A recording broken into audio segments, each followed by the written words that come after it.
we're going to make our way towards the lions, the 2 male lions that we're this morning. We'll head there. We have got a school drive this afternoon, so we need to try and see if we can get some really cool sightings in for all the kids joining us. And then Brent is walking, which is going to be wonderful. I think he said he was going to try and continue tracking the leopards. Apparently he picked up on a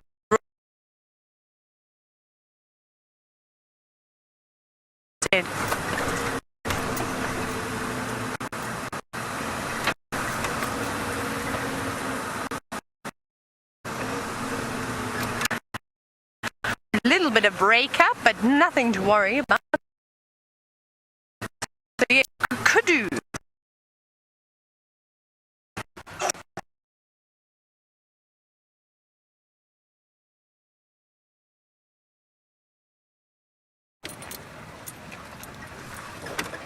We are back again.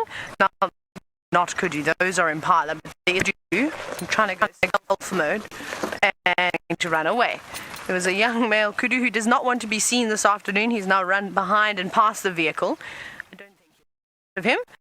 Surrounded by impala, and there were some warthogs.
We're back again. It seems as though the gremlin is attacking Jigger this afternoon. We'll have to keep an eye on that. So we're just bumbling around. Those male lions, who I suspect have not moved an inch from where they were found this morning. It's been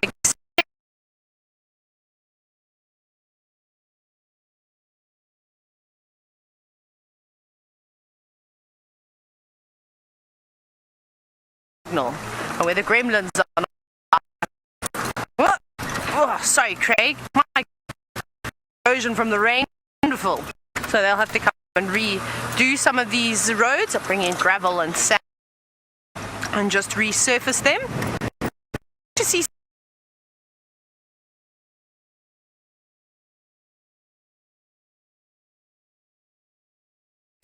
This program features live coverage of an African safari and may include animal kills and carcasses. Viewer discretion is advised.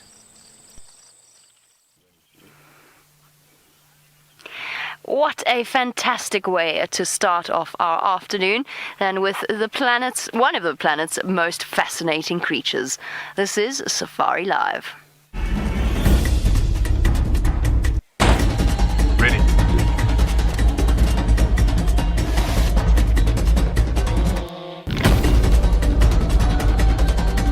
Standing by.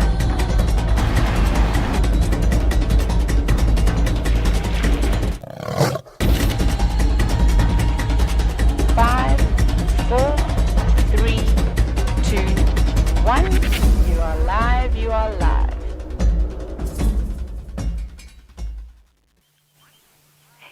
Good afternoon and welcome on this afternoon's Sunset Safari, where our little baby elephant is having a really thorough bottom scratch. What a special way to start off our afternoon. Is that nice, little one, after your mud wallow? We are coming to you live from a place called Djuma Private Game Reserve, which is in the Greater Kruger National Park area of South Africa. I don't want to take attention away from that little baby for too long, but my name is Jamie, and this afternoon Dave is on camera with me, and a very warm welcome to the 3 schools joining us: Charles W. Morey and East Lawn Elementary and Hampton Oaks. It's lovely to have you on board, and I hope you are all super excited to see this little elephant playing around and having a jolly good scratch. Now, for our regular viewers, please continue to send through your questions using the hashtag #SafariLive on Twitter. And let's see, we will be taking your questions as soon as we are done with the 3 schools that are joining us this afternoon. An elephant is my absolute favorite animal to spend time with, and that's because they're always busy, they're always up to something. Let's try and get a different view of this little one, since it's decided to pop itself right behind the bushes. In fact, I think I'm going to go around the corner and get ahead of where they're going so that they can choose to approach us rather than the other way around. So with elephants, it's always best to let them make the decisions. Makes sense. It's their home, first of all, and second of all, they really are quite a lot larger than me. So it's nice to let them decide whether or not to come up to us, especially with a large female with a small baby. You can imagine that she might feel a bit more protective over her little one. We've got all sorts of exciting things planned for you. We've started off with elephants, which, as I said, one of my absolute favorites. And I know that Tayla's looking for lions, and Brent is looking for leopards on foot. Now, East Lawn, you want to know which part of Africa this safari is in. Now, East Lawn, we're going to stop here, and we're just going to wait for them to come to us. We are in a place called South Africa, or country called South Africa, and we are right up in the top northeastern corner of that particular country, so on the border of Mozambique and Zimbabwe up to the north of us, and we are probably in one of the largest protected wilderness areas. Hi, Mum. Look, she's loving the grass. There comes little one behind her. She's going to come right up past us. Which way do you want to go, Mommy? I just want to make sure I'm not in your way. You can see she's been mud bathing, so she's all wet and muddy. Look at her standing on the log. How cool is that? An elephant, despite the fact that it's absolutely massive, can basically travel anywhere on its 4 legs that you can go on 2. And what I mean by that is, unless you had to climb somewhere, an elephant gets there as well. Look at the baby getting over the log.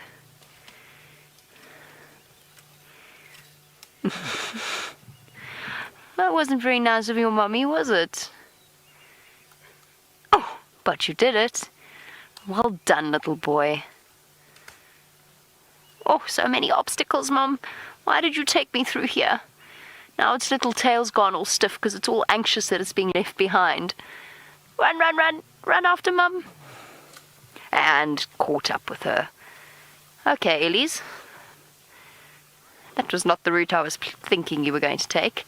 Now, Ileana, you want to know if the baby elephant was born here. Ileana, yes, it was. All of the animals out here are completely 100% wild, and they have been completely 100% wild for decades. In the case of the Kruger National Park, that's 90 years that they have been protected in that area. So this little elephant will have been born here, probably around about just under a year ago, just judging by the size of that elephant. In fact, I'd probably put it at around about 8 or so months. And there's some slightly older, but still youngsters, not fully grown yet. I'm going to shuffle around so that we get a better view of these elephants. In the meantime, there's somebody who would like to say hello to you and tell you his plans.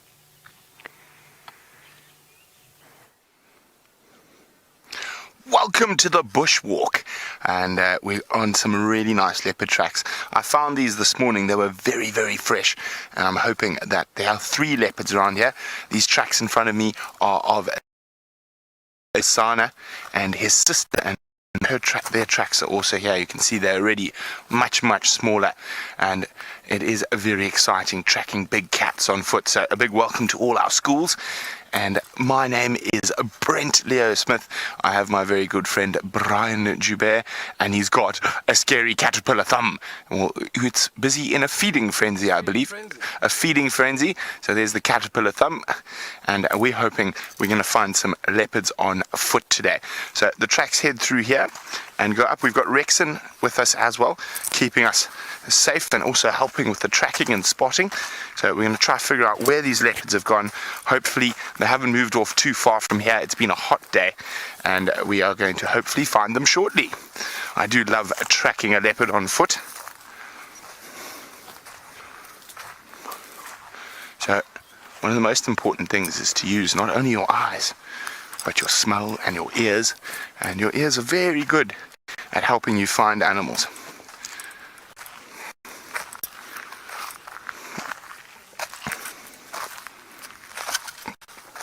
So while we try to find some leopards, let's go back to Jamie and those incredible ellies. Well, the nice thing about ellies is that they're just a little bit easier to find than leopards.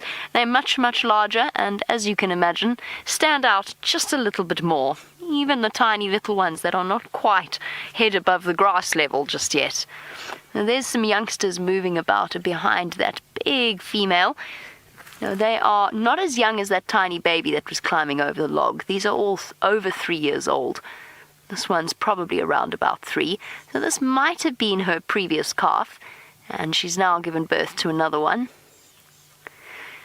Brian, you want to know, what do elephants eat? Well, Brian, they eat a variety of different plants, and that can be the leaves of trees, they can eat bark, they can eat grass at the moment, and it is seasonal. So it depends upon whether or not it is our dry season or our wet season. In our dry season, they eat a lot of leaves and a lot of bark. In our wet season, they eat the nice, sweet, soft, tender grasses and marula fruit as well. Elephants love fruit. They love the sweetness of it. Should we see if we can get a bit closer to this female so that maybe we can get a better view of her little baby before she leads it into this thick vegetation? Now, elephants especially love fruit because it's sweet. They like the sugar in it. Just like humans. Look at it, just scratching its ear behind the tree.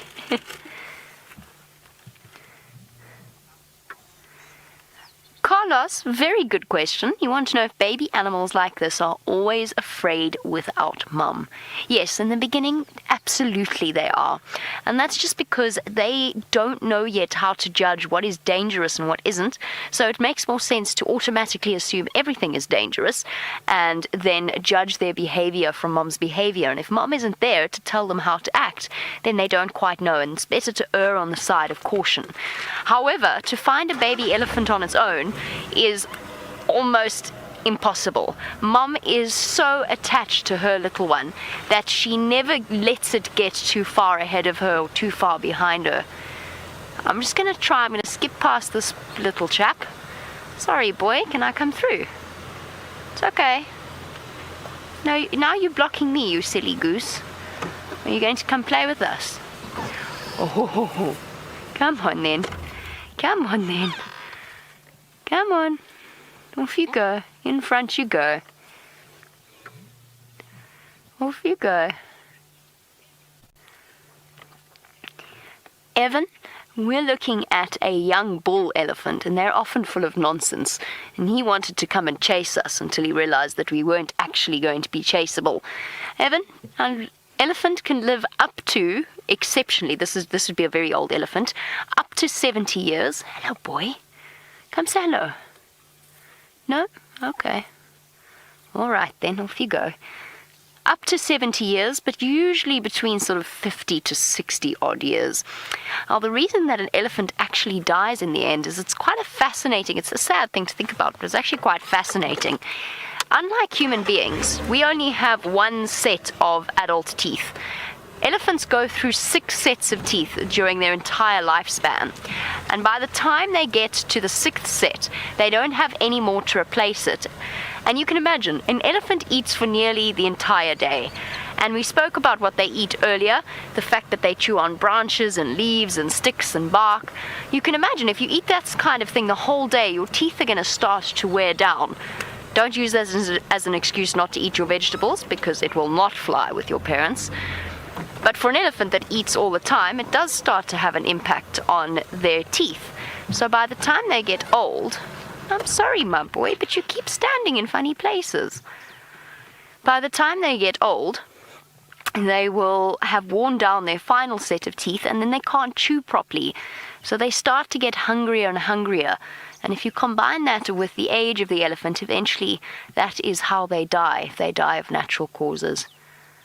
You can see he's shoveling trunks full of grass into his mouth, absolutely loving it.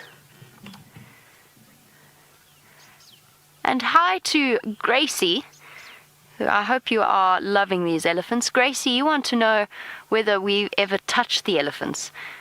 We haven't, no. These are completely wild elephants, so we've never touched any of these elephants. If we did, we'd probably be in really big trouble, because they'd get very cross and very frightened that we were doing something like this, because they're wild animals.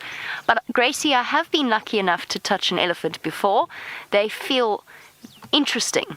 This elephant that I touched was under an anesthetic because it was being moved from one place to another. Their skin is really, really rough, and also a lot hairier than you think it is, or that you think it should be. It's a very strange feeling. So I have been lucky enough to touch behind an elephant's ear and onto its skin and the thick, thick soles of its feet. You can imagine how thick an animal's foot has to be, the bottom of an animal's foot, to walk around a place with so many thorns. So I have touched an elephant before. Thank you for asking a question, Gracie.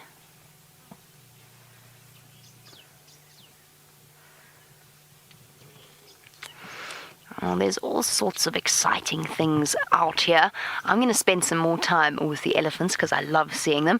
But Taylor's got another surprise for you. Hello everybody and welcome. We are sitting with 2 big male lions who I'll tell you about in just a moment.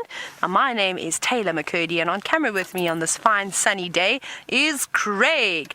Now, we're so happy to have you all here, and a big welcome to the 3 schools that have joined us this afternoon. And how exciting what you've seen with Jamie. Those elephants, those are my favorite animals. But we've got some big cats here. So you probably know them as the king of the jungle, don't you? Let's have another look at them. Now, these 2 big lions are 2 of 4 male lions that live and roam around in this area that we are lucky enough to drive around in every single day. And they go by the name of the Birminghams. Now, the one that's laying upside down with his back to the ground and his nose pointing towards the sky, that is Fumo. And the other one, his brother, is a male lion called Tinyo. How cool is that? Now, Tinyo, you can see he's got lots and lots of scars on his face. He's very, very battled and bruised, which is quite typical of male lions. And if you look very carefully, we won't actually be able to see it now because he's laying on the wrong side of his face. But if he does sit up, if we're lucky enough to have these boys sit up or even come and have a drink of water, we'll really be able to see how big they are. But you can see where Tinyo will get his name from. Tinyo means tooth, and he had an injury on his lip and cut away quite a bit of the flesh. So sometimes you can see his canine, which is those big sharp teeth. You can see them sometimes, and that's why he gets the name Tinyo. But he's a lovely boy, and it's so typical for them to have lots of scars like this. They fight a lot. Hello, Anthony. Anthony, wondering if this is very dangerous out here? No, not at all. Especially when we're in the cars. We have driven around and interacted with these lions and the elephants and the impala and all the different animals out here in the vehicles. So they are quite used to us now. But not us as people. They're still quite scared of us. So when they see people, most of the time they will run away. But for us, we're very lucky. I am sitting maybe 25 yards, maybe not even that much, maybe less than that. And that's how close I am to these lions. Look at that. Hey, it's amazing. And they don't care. They're just fast asleep. But nothing really bothers especially a big male lion when he's having his afternoon siesta. They sleep for many, many hours a day. So they probably moved around early this morning when it was cooler and now decided to have a nap while it is very, very hot. Alexa, you've asked if the lions are friendly. I don't know. Craig, would you go up and pat one of those lions? Craig says they seem relaxed. They do seem relaxed when you look at them like this, don't they? And you would think, why can't I walk up over to those lions and give them a scratch behind their ears? But you mustn't, because these are wild lions. So like I said, they don't know people. They've never interacted with people, so they've never been touched. They were born in the wild. They hunt for themselves. They have to do everything on their own. So if you are lucky enough to come on a safari in Africa one day, you must remember that all the animals out here are completely wild. So you have to stay in the cars, you have to stay seated, you can't clap your hands or click your fingers or make whistling sounds to try and get their attention. You just have to sit quietly and observe. So you just have to watch them. That's all we are here to do, is to watch these animals and learn from them.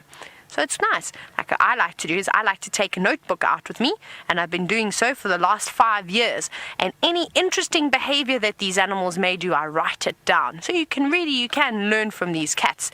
And well, the elephants too. The elephants are the best for animal behavior. But it's hard to sometimes sit and watch lions sleep like this. You might think that it can be a little bit boring, but it's all worth it. Because if you sit here and you be patient, you never know what could come around the corner. Kind of some warthogs coming to have a drink here, buffalo, and they'd love to eat one of those animals. So yeah, so even though they're sleeping here, they've actually still got one eye open and both ears listening about. Now, Monica, hello to you. You were wondering how many lions are in this area on safari. It's difficult to say. So we are on a property called the Sabi Sands Ellies. So basically it's a big wilderness area, but we're open up to a very famous area called the Kruger National Park. So essentially these animals have got 8.5 million acres of land to roam around on.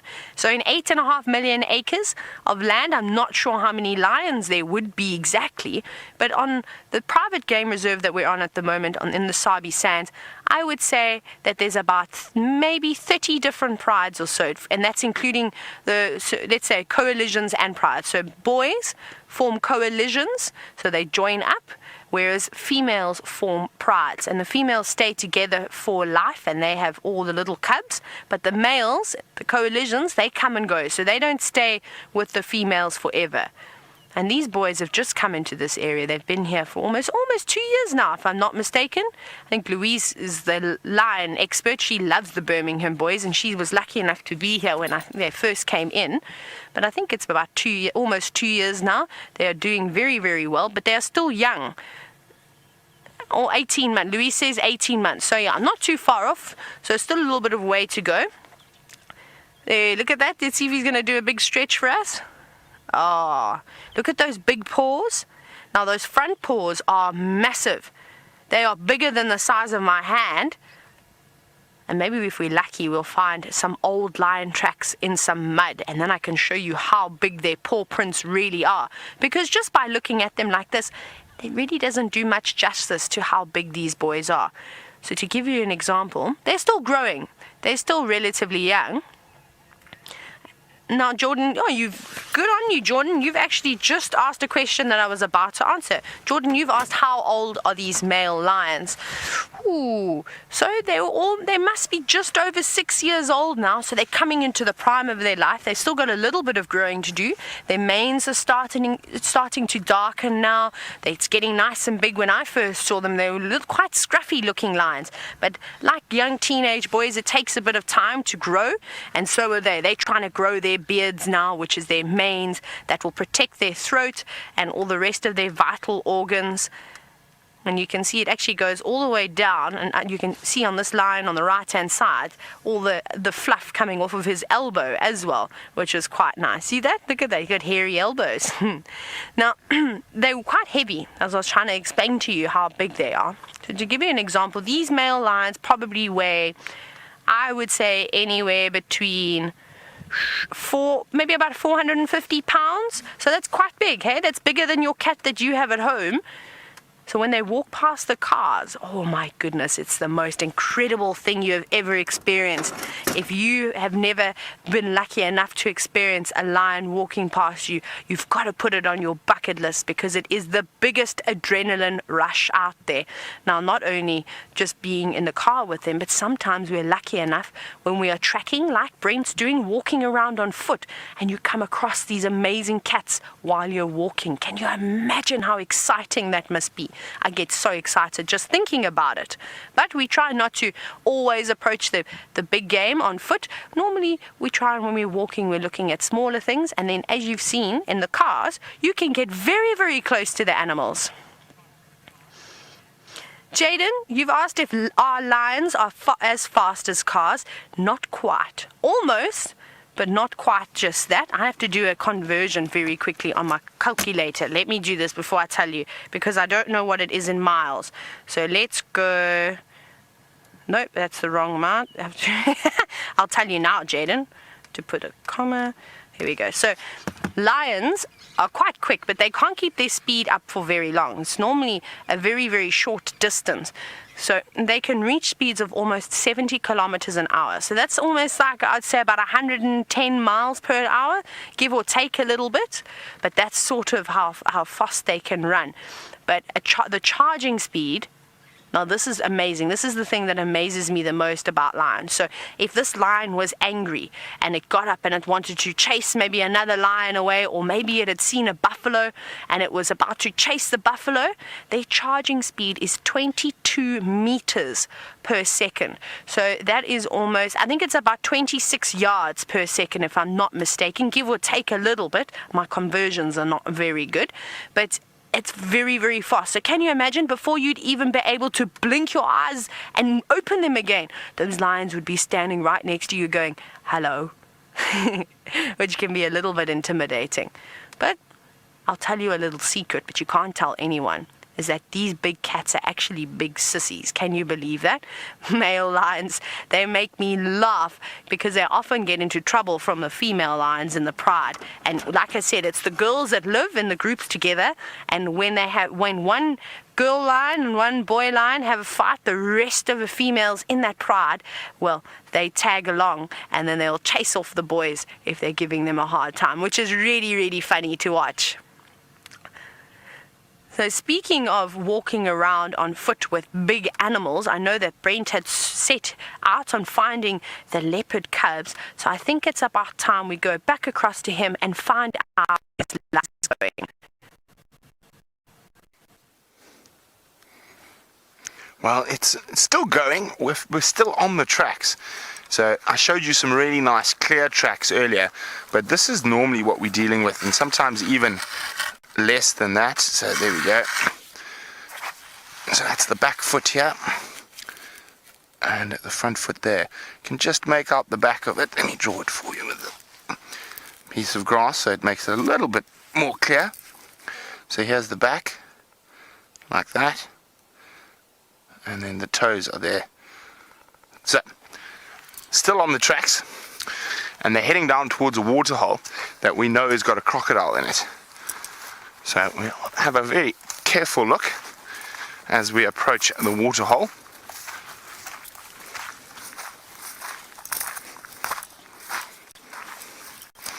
Hi, Jordan. Jordan's wondering, do we have lots of leopards in our area? If so, how many? Well, Jordan, we do have quite a few, but in this particular area we're working at the moment, we're checking around. I'm just looking for the tracks. There she is, going this way.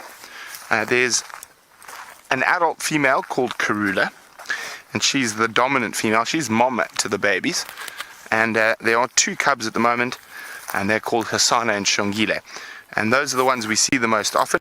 And then there's a big male called Tingana, But in this whole area, there's probably over 25 leopards. Now, with these little guys, you've got to be quite careful. You've got to look at all the thickets, because sometimes they'll watch you and you'll walk past right next to them.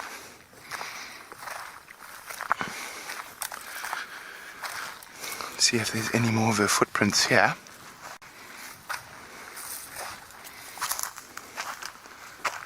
So I said, we're not going to get too close to the water here, because I know there's a crocodile here. Let's have a quick look. I'll be able to see if she had a drink.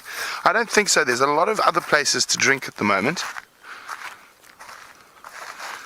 Now, a crocodile can shoot itself about 5 meters out of the water, so we're not going to go too close.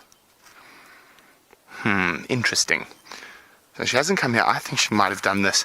She's come, she's had a look here, and then she's gone this way. Now, quite often, sometimes the ground's too hard to even see a footprint, so you've got to pretend you're a leopard. You've got to think like a leopard, and if I was a leopard, I would walk up here.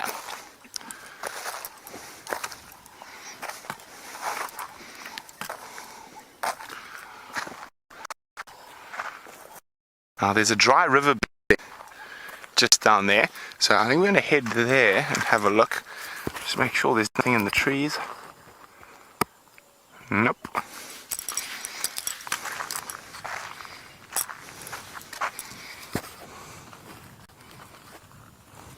Okay, we're going to keep checking for these leopards. While we do that, let's go back to Jamie and those wonderful elephants. Lots and lots of eddies this afternoon, all gathered around a termite mound where they're eating the fresh green grass. Here comes a little straggling male.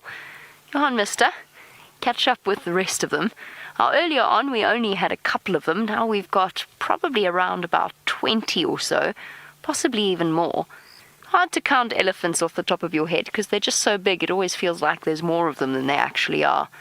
But I would say 20 is a relatively good guess. As to why they all walked in one direction and then all turned around and walked back where they came from, well, I just don't know.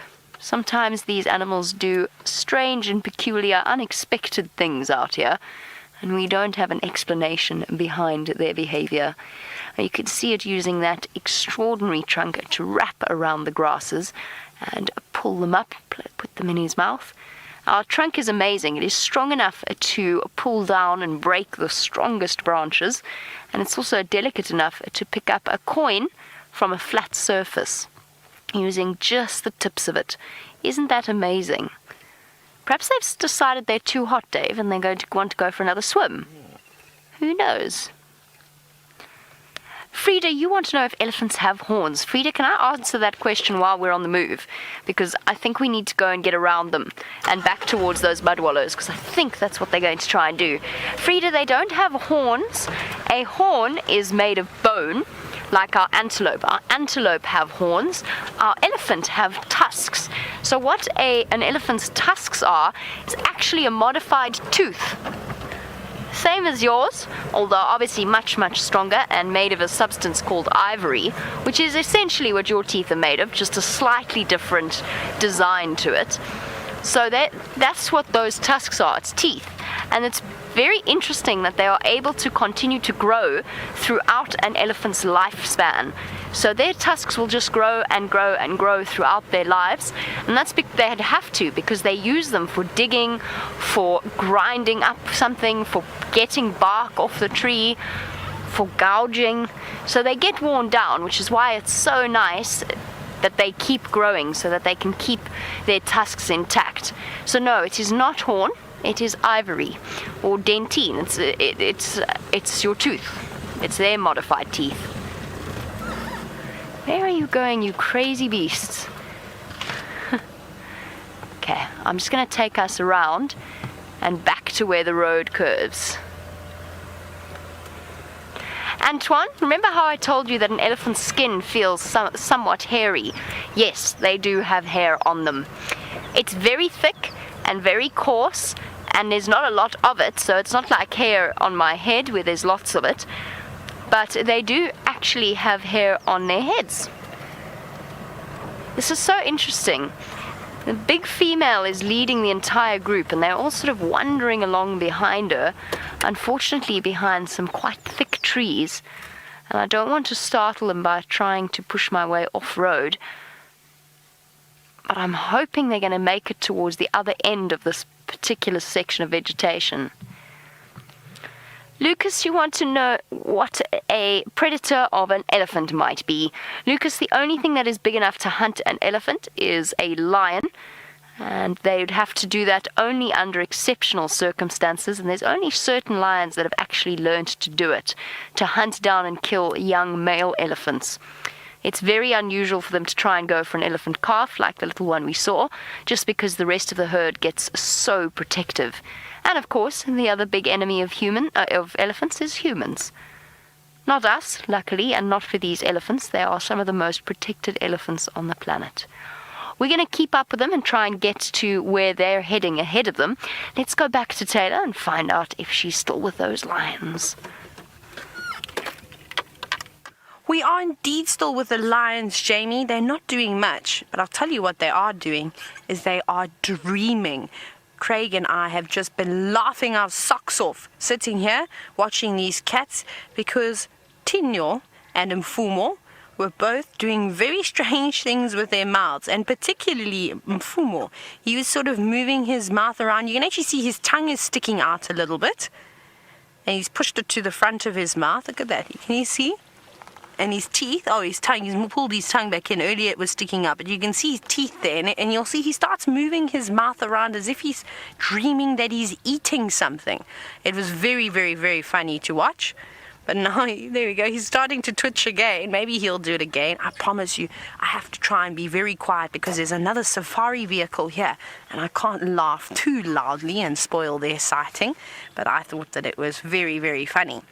And not these dogs, but these cats will dream like your dog dreams. Kick the air and snarl and do all sorts of things like that too. It's really, really funny. So even these big scary lions, they also behave sometimes just like your household pet. Now Chloe, hello to you. You've asked if the animals will ever try and jump onto the jeeps.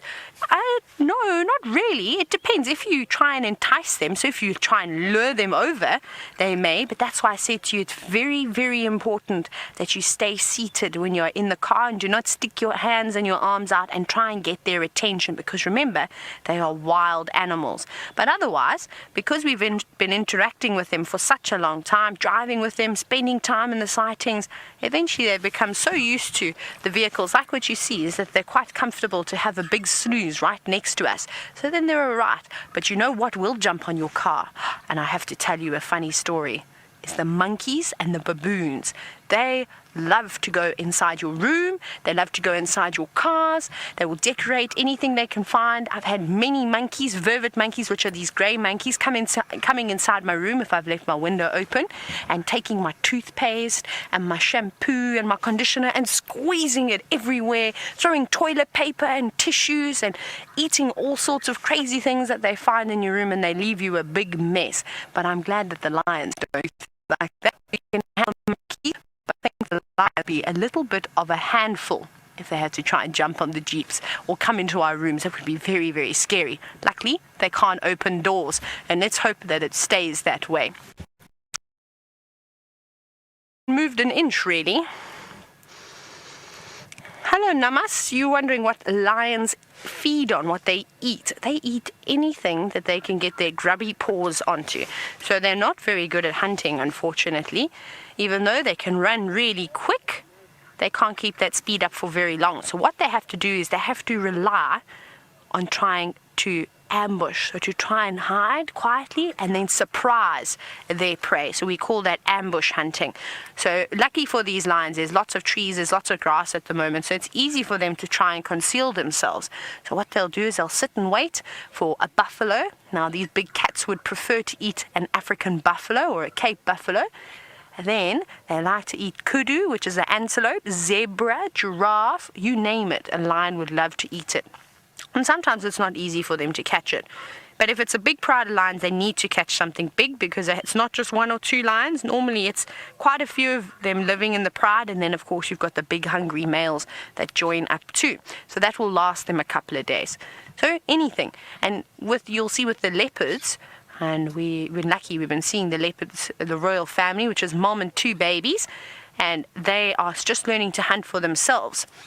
And the same thing goes with the young lions too. We've got 6 cubs that are ranging between 6 and 9 months old now, and they are also learning to hunt. So things like birds, like francolins and guinea fowls and spur fowls, and even squirrels and dwarf mongoose, which is looks like a ferret. Anything along those lines, even hares, when they see them, they get very, very excited, and they'll try and catch those. But that's a bit small for these 2 big lions. Look at his face is all crinkled. So Fider, now you're wondering if baby lions have sharp teeth. They do indeed. So they get 2 sets of teeth like us. So you get your milk teeth, and so do the lions, and so do the leopards too. And you know, if you've ever had a puppy or a kitten and they bite you when you first get them, those teeth are like needles. And they're exactly the same with the lions. But as soon as they get older, they lose those teeth. But sadly, there's no tooth fairy that comes to collect the lion's teeth, which is a little bit sad for them. But then they get their new big, strong adult teeth coming through. And it's a pity that these boys aren't opening their mouths for us so you could see how big they are. But you never know. It's exhausting being a male lion, so maybe they do a big yawn for us. You've got to look very carefully at their pearly white teeth, and you can see how sharp they are. Antoine, you're wondering if lions eat people? Well, hopefully not. Not out here, unless you get yourself stuck in a silly situation. But you're relatively safe out here, especially if you follow those guidelines that I gave you about being safe in a vehicle with the wild animals. But no, luckily for us, they're not feeding on people. They prefer to catch a buffalo. When they see us as humans, they're actually scared of us. Can you believe that? That a big male lion that weighs almost 450 pounds is scared of a human. If I were to get out of this car and walk up to those lions, I reckon that they would run away from me. I will never do that though, because then they become scared of the cars, and then they don't like us and they're frightened, and then we have to start the whole process again of trying to make them relaxed with the vehicle so we can have these amazing close encounters with these wild animals. So you never ever want to do anything like that. But they're very, very nervous of us. You see, we look a little bit like a predator. We've got our eyes on the front of our heads, and we also stand up quite tall. You see, we're, other than the elephants and the giraffe, we're relatively tall out here in the bush as well. And it seems as though Jamie's in a lot of luck today. These lions are not splashing about in the puddle, but Jamie has got another animal that is. Splashing about in a puddle. They've just stopped now, but we're quietly having a chuckle, Dave and myself, because that baby just got a face full of mud from Mom, whether it wanted or not. She grabbed a trunk full of muddy water, and she threw it backwards over herself, but she missed and she hit the baby full in the face. And this is how elephants cool themselves down. They love doing something like this. It makes them feel so much better on a hot, hot day, especially when you're this small and they haven't quite got their internal temperature control exactly down. There you go, Podge. You want to know why do elephants keep flapping their ears? Because it's hot. So they're not angry, they're not cross elephants at all. It's because they are feeling quite warm. And an ear is like an elephant's air conditioning unit. So they've got lots of blood vessels all surrounding the very sort of thin skin of their ears. And then by flapping them, it basically allows the wind to pass over the blood vessels and to cool them down. Oh, I was hoping he was going to come through here, but he hasn't. Okay. Don't disappear, Ellies. They're all going into some very dense vegetation now. I won't be able to follow them through here. But if they continue in the direction they are going, they're going to hit Tayla and those lions. Let's go across to Brent. I think he's got what he's been searching for. They're coming to us. killer bees and Rex. And again, Rex, when we go on foot, do we always find the leopards? So you actually can't see them at the moment. There's this thicket in there, and weeping wattle thicket. The leopards are in there, so we're just trying to get a view. I think this might be one of the cases. We think they might have a kill in there where we're not going to be able to view them on foot for too long. We might have to call a vehicle in just because they might get defensive over a kill. And it is very thick, so to actually see them, I think you probably have to be really close. I keep checking maybe Sana is sleeping somewhere a little bit off. I mean, you can see a tail flick every now and then, but you literally cannot see into there. We're just going to keep moving around, but I think we might have to call a vehicle in for this one. We'll keep trying though. Of course, because they've probably got a kill there, we don't want to push our luck. The grass is also long. As you know, another leopard, Karula or whatnot, could be lying anywhere. So we're keeping our distance a little bit. But I think we might be calling the vehicles in. I don't think we're going to be able to get a view on foot today, unfortunately. But nevertheless, another successful track.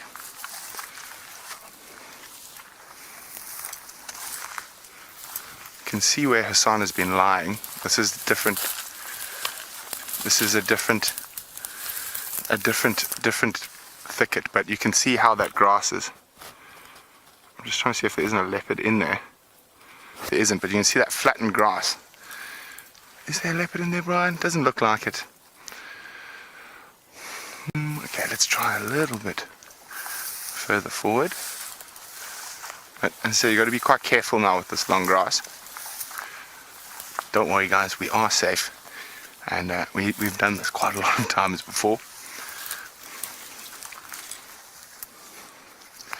Now in this type of situation, the leopards are just going to let us walk past when they see us.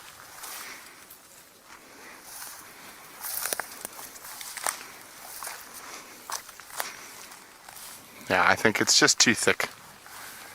I was just hoping there's a little bit of shorter grass here, and I was hoping one of them might be lying out in the shorter grass, but it doesn't look like it.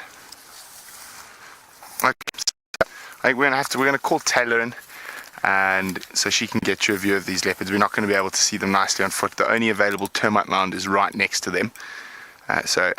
Well, we found them, and that's what counts, and you can enjoy a sighting with Tayla. We think they've got a kill in there. It's difficult for us to see. Grass is long, and we don't want to irritate them. And as long as we keep our distance and keep our respect, we can enjoying these incredible sightings on foot. So let's go to Jamie and elephants while we chat to Tayla on the radio.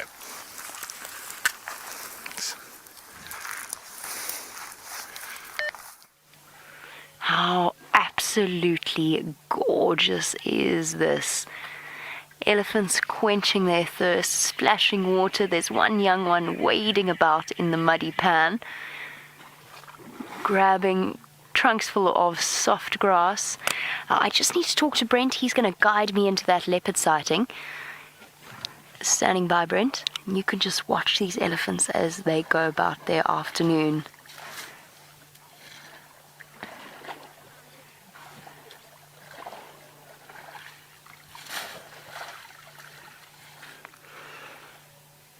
Copy. Confirm near the dam itself or along the road.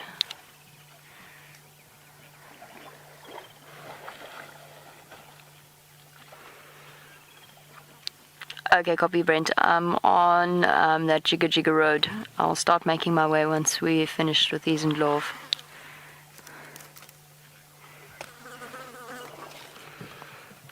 Copy that, thank you.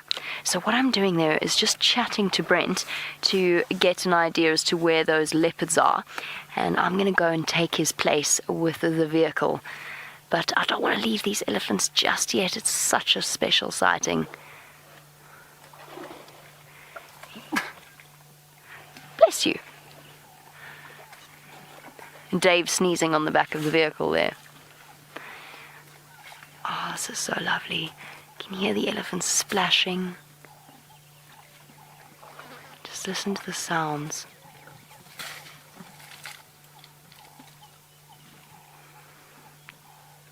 You can even hear their ears flapping.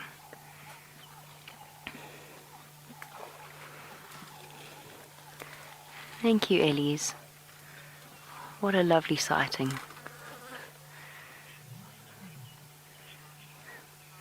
Now, Taj, you want to know why do the elephants have such large ears? Well, remember what I told you about their inbuilt air conditioning unit? And I'm just going to switch on and reposition quickly. Taj, the reason they have such large ears is because it means that there's more surface area for the blood vessels. So all of those capillaries and so on will be spread out over that massive surface area of their ears, which means that they cool down faster if they have big ears. So that's why African elephants have such large ears. Remember, out here, temperatures can get over 100 degrees Fahrenheit. Often even more, often over 110 degrees Fahrenheit.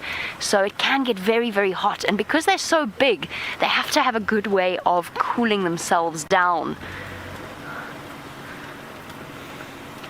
Hi, big girl.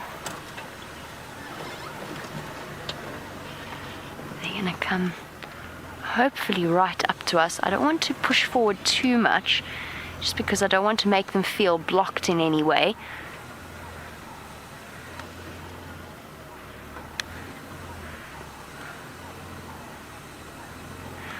Apparently, unfortunately, it's time for us to say goodbye to all of you. Not all of you, just those of you who are joining us for the school drive. So I hope you had an amazing time. Enjoy the rest of your school day. And for the rest of you, I'm going to send you back to Tayla.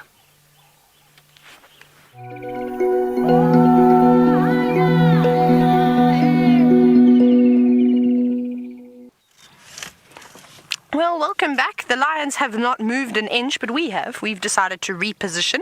But sadly, we're not going to stay too much longer with these cats because I suspect that they're not going to get up to anything at all. They're fast asleep. They haven't yawned. They haven't really, like I said, twitched besides their tails swatting the flies occasionally. But Jamie is definitely coming back a little bit later. But you all know how I feel about watching sleeping lions. Well, I think there's honestly nothing worse than sitting here. I'd like to go and find some buffalo, some hippos. I thought that maybe we could go and head towards Chitwa Dam a little bit later. That would be fun to watch some hippos, but earlier before the sun sets, so we have some nice light to watch them. But yes, these boys, I think, will only get active a little bit later. Maybe earlier than normal because it's hot. It's very hot when you're sitting in the sun, but when you're in the shade, it's not too bad. It's actually quite pleasant. But you can see that also when they do drink water, they're going to have a sip of water. They just have to crawl about half a lion's length, have a lap of water, crawl back to their shady spot, and then they'll go back to sleep again. It's sad that the water isn't a little bit further away, because that way then at least we see a bit more action. How cool is that?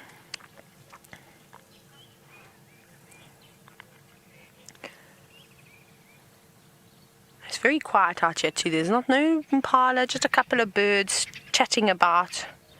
I think everybody knows that these boys are here. They're not making too much effort to conceal themselves. Now, Sage, you're wondering then, on this hot summer's day, how many prides could a coalition of males take on? That depends. If you remember the Mapojos, the famous lions that ruled the Sabi Sand, oh my goodness, they must have had 5 or 6 different prides of lions easily. Well, the Birminghams see the Styx pride, the Nkuhumas, I reckon that's about it, really, isn't it? I think it's just those two. That's who they sort of see. There are a couple of other lions here, like the Talalas, but there are some young males there. I don't think these boys would be tending to those females just yet. And then the Torchwood Pride, I'm sure they pop past the Torchwood Pride every now and then too.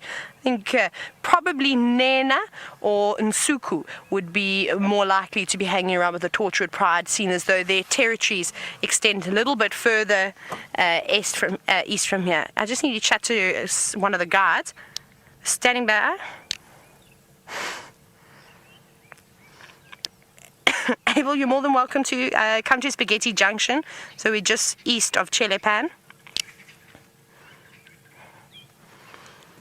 You're more than welcome to take over the sighting. I'll be pulling out shortly. There we go. That one's now hiding away. One thing I did notice though on the Birminghams is that they're battered and bruised. They've got cuts all over their faces. Both of them are looking quite scratched up. I'm not sure if it's from fighting with one another or if they gave the Matimbas a hiding and sent them running for the hills. That could also be the case, especially with there's scratches on. Look at this one. Craig, can you go to Tino that's lying on the left and look at his hindquarters? He's got quite a few scratches on his rump, actually. Can you see that? Look there. Well, I think they've definitely been swatting at somebody, and they've also been swatted at. Those scratches sort of look more like, I think they did look very much like claw marks. So I think that they've been given a little bit of a whack here and there too, but they're good. They're so strong and resilient, something like that really wouldn't do too much damage to them. They're pretty fit and healthy. And they've got relatively big bellies too. But like I said, we're going to leave these lions now. We're going to let them snooze for the rest of the afternoon. And hopefully by the time Jamie gets here, with or without the elephants, they'll be up and awake. But let's go across to Jamie and that wonderful herd that she was sitting with earlier. It looks like it's going to be without the Ellies, but we will be going to those lions a little bit later. However, I just can't tear myself away from this little one. It's just kept me so thoroughly entertained that I just can't bring myself to leave. It's been a while since I've seen an elephant herd, and they never fail to cheer me up. Now, don't forget, for our live audiences, well, you're all our live audiences, please send through your questions on #SafariLive on Twitter. I hope you are enjoying this. That face full of mud, it happened so quickly, but Dave and I, we were really chuckling. It was utterly adorable. It was just splat all over the little one's face. It was sort of, did a little half stumble back. Hey baby, did your mummy throw mud all over you? I also love watching them learn to use their trunks. Like toddlers in their hands, it's that same coordination that they have to work out. This is actually much younger than I thought it was. This is actually quite a young baby. It's under 6 months. It's still fuzzy. And its legs are still a little bit wobbly. I'd actually put it at about 3 months. What you doing? You scratching on Mum? Is she a good scratching post, little boy? Get behind those ears, yeah? Have a jolly good rub.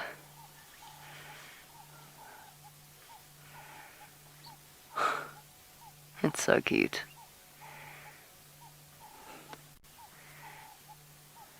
And that trunk, little one? What is that funny thing on the end of your face? What are you meant to do with it? Oh, so much learning to do. Too much learning. Time to have lunch. Anna, you want to know how you determine the sex of baby Ellies? Oh, thank you, my girl. That was an explosive expression of gases. The best way is to look, it's very difficult with baby Ellies unless you can see between their back legs, and even then it can be quite tricky. When the little males urinate, then you can see the penis quite clearly because it comes out of the sheath a little bit. But essentially you're looking for a V between the back legs rather than if you look at the mother, if we look between her back legs, sorry girl, when she turns, you'll be able to see she's sort of got a sort of a U between her legs, whereas the males have a little bit of a V. I think this is a little boy. I still haven't properly had a good look. I think it looks like a little boy. Oh, there is a large elephant that I did not see. It was coming up behind us. I think stay on the baby, Dave. She's gonna walk past in a sort of a not so visible spot. And I just want to try and see if I can work out what sex it is. It looks like a little boy to me.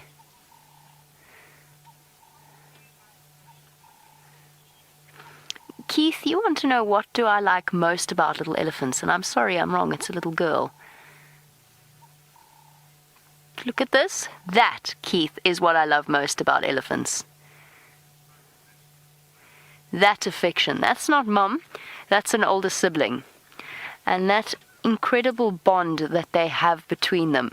And the fact that even young elephants will guard and babysit the calves, that is what I love about them.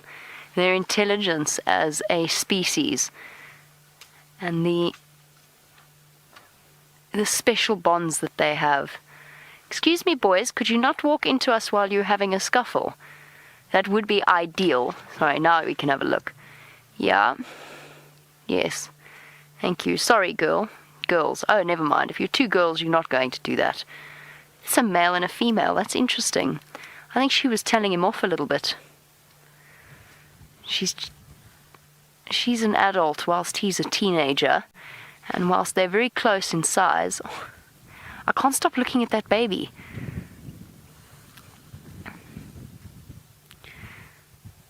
She's pregnant. Massively pregnant.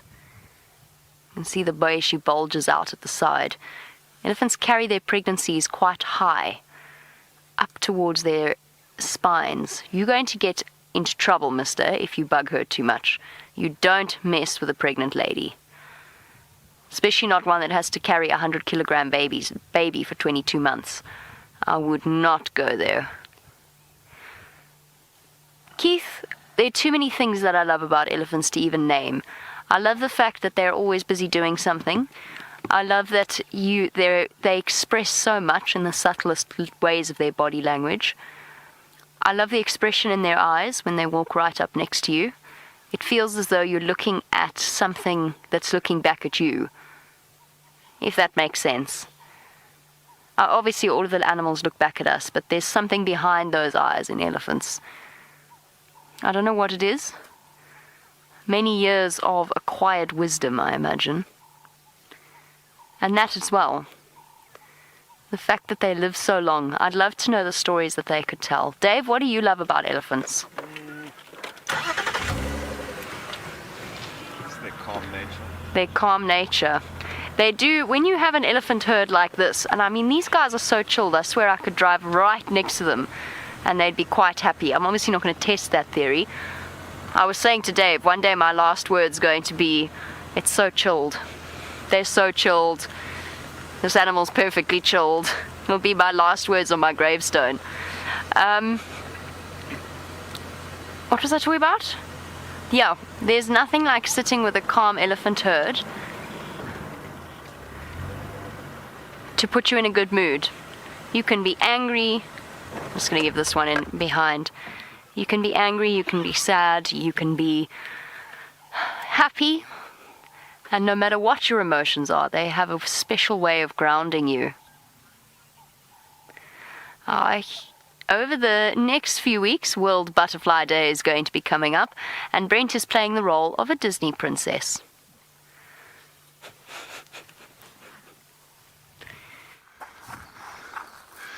Well, it's a very sickly yellow pansy.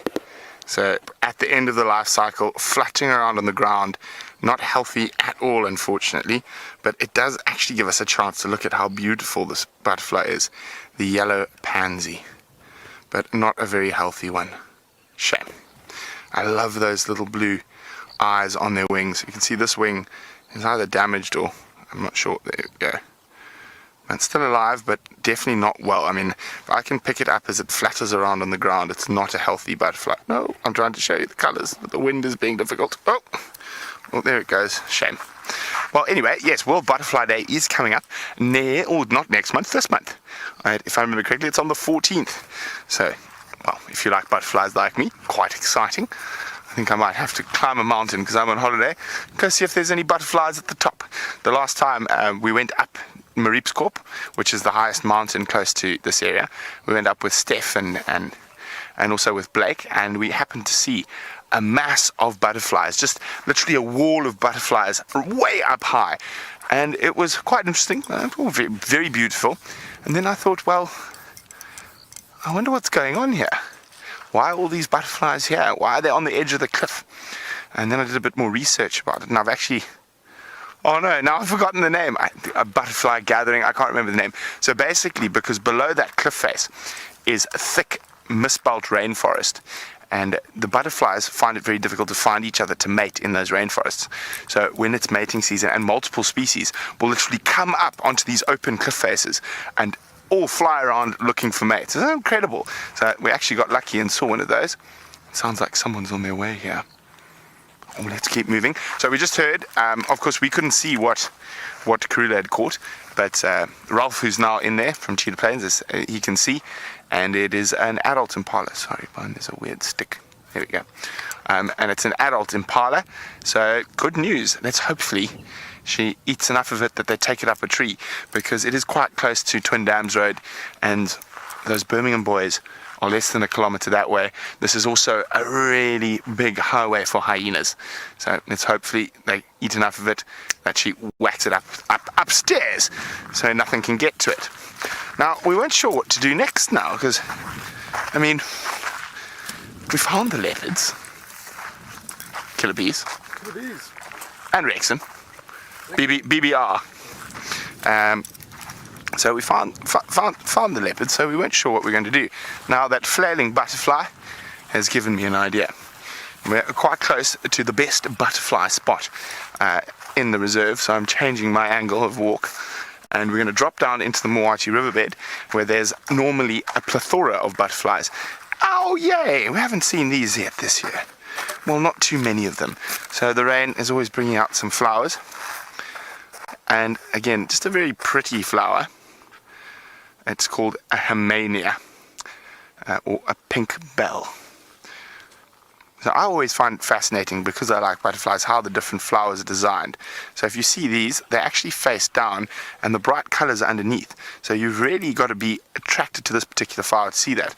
So it's designed to attract different species of insects, to say a flower that sits boom wide out in the open.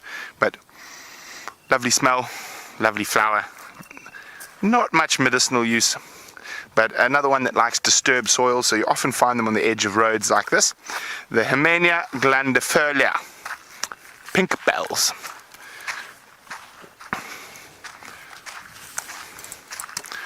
Okay, now as we head towards our butterfly central, the leopards are probably 150 meters from us, and they are very relaxed.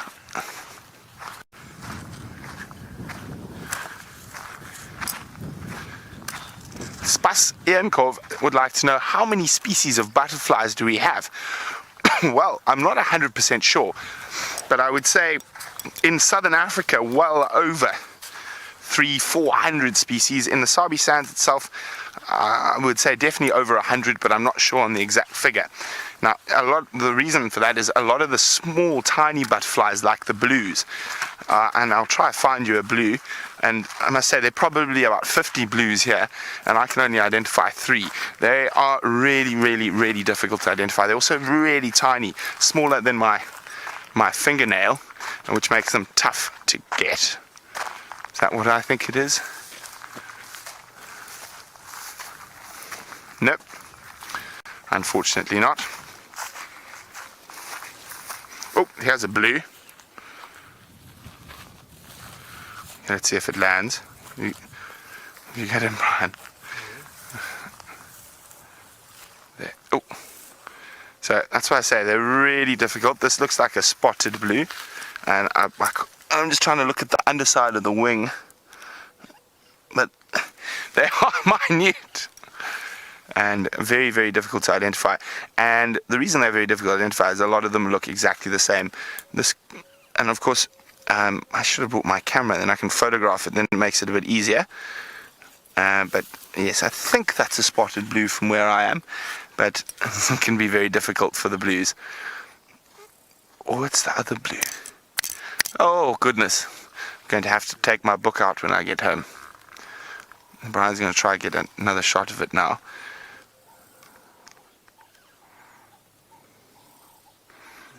There we go, Brian's got it now. So you can see the outside isn't blue, but the inside wings are incredible blue color, and they can be dull blue, they can be dark blue, they can be electric blue. It all just depends on the species. Okay, so I'm going to put my stick there so hopefully we can see the inside wing color. Oh, they're so fast as well. Wonderful, wonderful. Okay, we're going to keep looking for more butterflies and other interesting little things. While we do that, let's go to Jamie, who's departed from the elephants.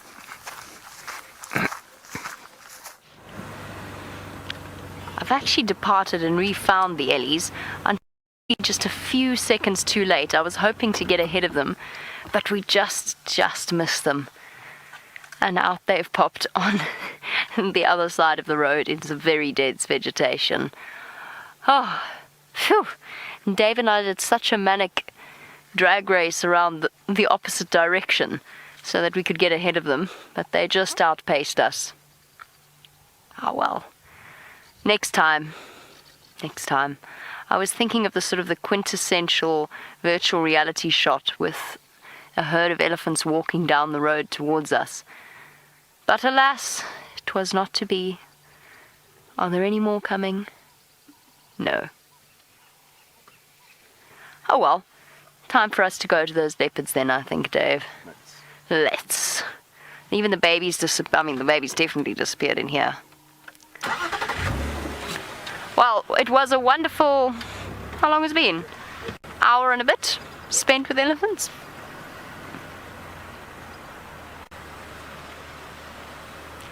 And Anne in Maryland. Thank you for joining us, Anne. Yes, baby elephants do need to nap during the day, just like human beings, just like, I could just see from their tracks, they all walked up this road. All together as a group. Sorry, Anne. Just like all baby mammals, they've got so much growing to do and so much learning and stimulation in their lives that yes, they do need to nap during the day. So a baby elephant will lie down, the entire herd will stop moving, and they will come and crowd around the baby, often providing shade where there isn't any. So mom will just stand and shade the baby with her body, and baby will lie down, sometimes with siblings and cousins and so on. They'll all lie down and have a big snooze, and it's really sweet to watch. They go straight, they're fast asleep. You can see they're fast asleep. They're lying flat, there's no movement. And all of the females just stand there dozing themselves. It's really special to watch an elephant nap time. In fact, I'd say elephant nap time is one of my favorite times. Alright, Ellies. We tried. But we did have a marvelous afternoon spent with them. I think it's time to go see those leopards, and then we'll go back to the lions before the end of the sunset safari. That's the way Tayla and I have planned out our afternoon. I'm chuffed Brent got the leopards again for us. We knew they were there this morning. I could hear the monkey's alarm calling. I just knew we were so close and yet so far. And once again we have to approach a bit of a dip up ahead to get to those leopards. Hey, that's really cool. Before I go through the dip,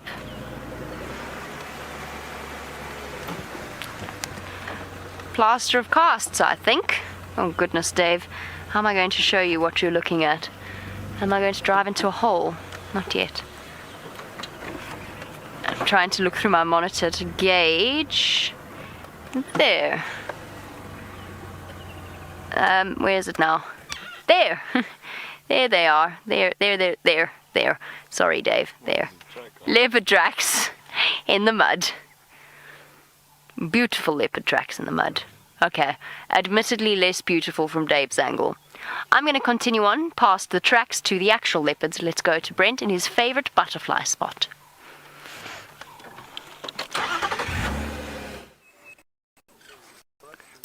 Okay, we're in our favorite butterfly spot, and it is in the Moati River.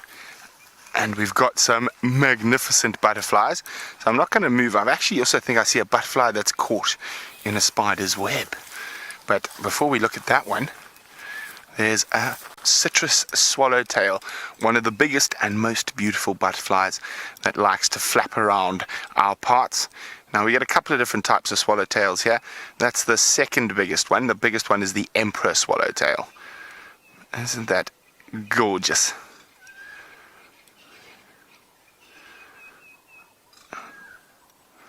Flappity flappity flap. I'm just trying to spot, oh, there's some monarchs around as well. Over there. No one's keeping still.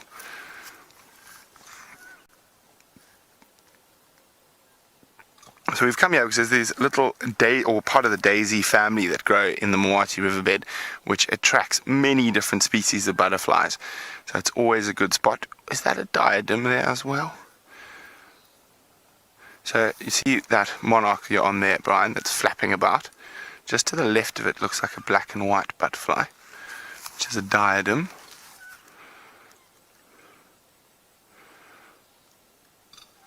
Really enjoying these daisies.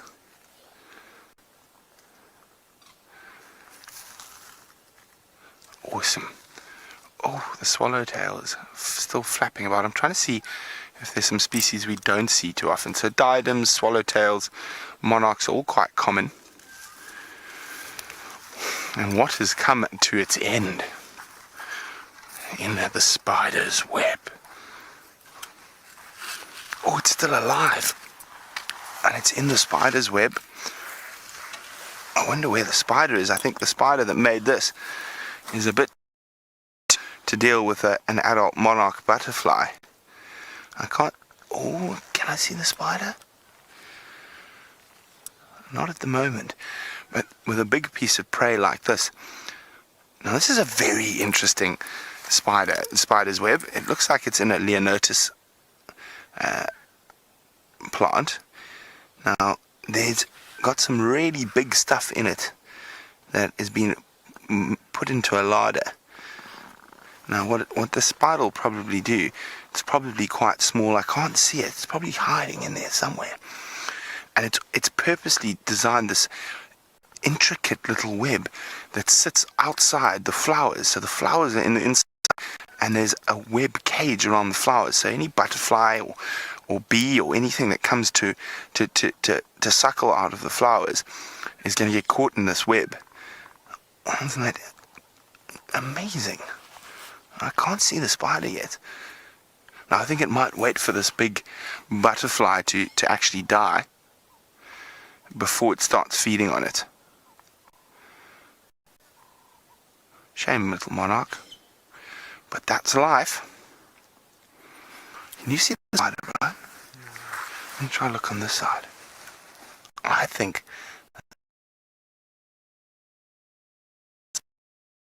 they've got there.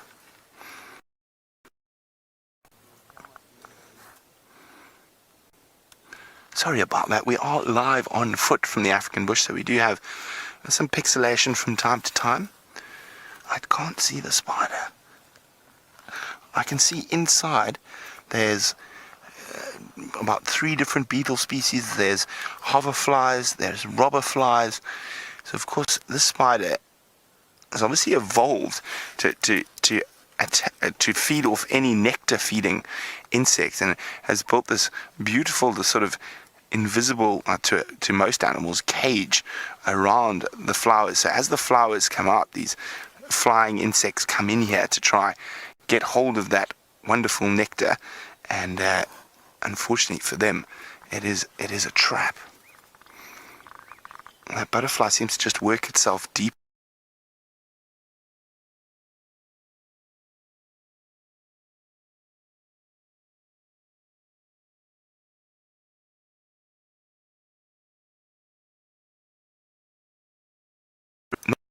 The monarch butterfly undertakes a massive migration, and it's actually a generational migration. And Hunter's wondering, do we have any butterfly species that migrate? Sorry, we had a bit of a freeze there, but Hunter was wondering if we get any butterfly species that migrate. We do, Hunter, the whites, the brown-veined white, the African vagrant or migrant. They don't have as long a distance to travel as the American monarch. Now, I thought I saw a pretty lady around here somewhere. Where's that pretty lady gone? So, lots of monarchs. There's more monarchs. But I'm sure I saw a pretty lady somewhere in these. Oh, there's a joker. Oh, and a skipper. These are really difficult to get on camera. see it there, that really fast flying one. He's just landed on the other side. I'll show you. I'll try to show you now. Oh, that one. Just watch him. Oh, he's so fast, he's out of here. So I didn't hear... Oh, let's have a look. Anne. That's what I was looking for. Anne was wondering, why does the African bush... Oh, there's the joker. Just below me. Anne was wondering, why does the African bush have so many more bird and butterfly species? Well, Anne, it's quite simple, because we don't get so cold. At the end of the day, that's the fact of it. Temperate climates will always have more birds and butterflies. Africa, Australia, the East, and sort of Malaysia, Indonesia, South America, again, always more butterflies, birds, just because the climate is warmer. That is the main reason. Where has the pretty lady gone, Brian? I don't know. Is that her over there? I think it is. It is a pretty lady. We found the pretty lady. I'm not referring to the ladies in FC, of course. I'm referring to the butterfly. You see that one there? Oh, where she's gone. She's gone. Pretty lady doesn't want to be on camera today. Okay, let's sneak. Oh, there she's coming back. She's coming back, coming right towards us. And she's landed on the ground, and she's up again. The pretty lady playing hard to get, like most pretty ladies do. Oh, and she's off. Had it for a second. We had it for a second. Oh, she's back. She's flirting with us, Brian. So there's a pretty lady.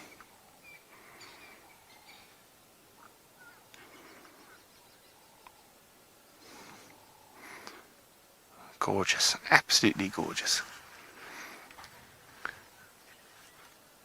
Now we are getting quite late in the season, so there's a few less butterfly species around. So some butterfly species will only be around during the summer months.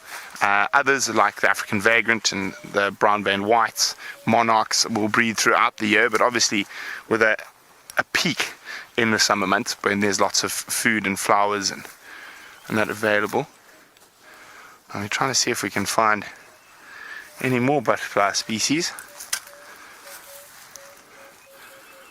Let's head a little bit further down. What have you spotted, Brian? Right. Oh, there we go. A window acrea. So the same species of butterfly that James has been trying to hatch in the tent. That orange, where's it going to land? Well, let's get a bit closer. It's going quite far.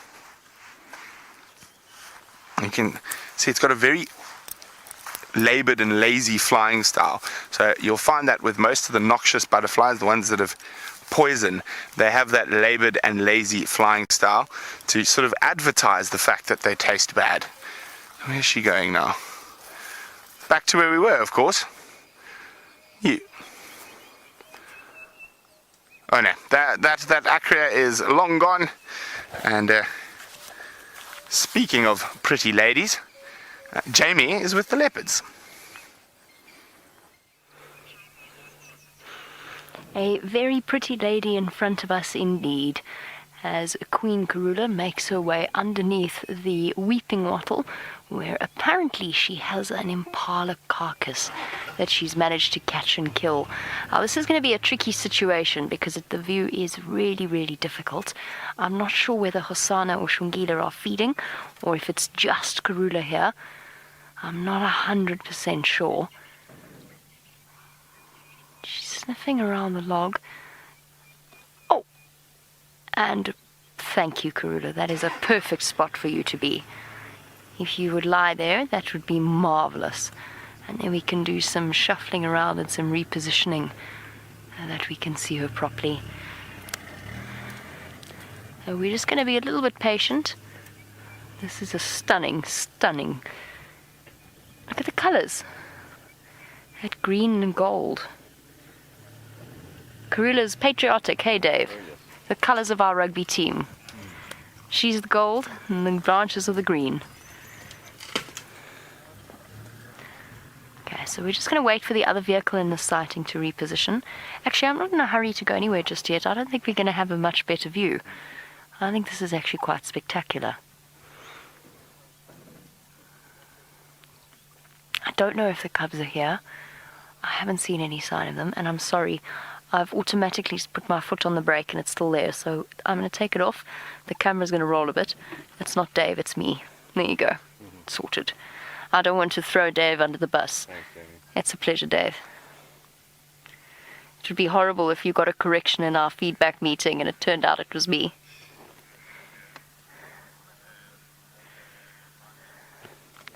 Apparently the cubs are here as well.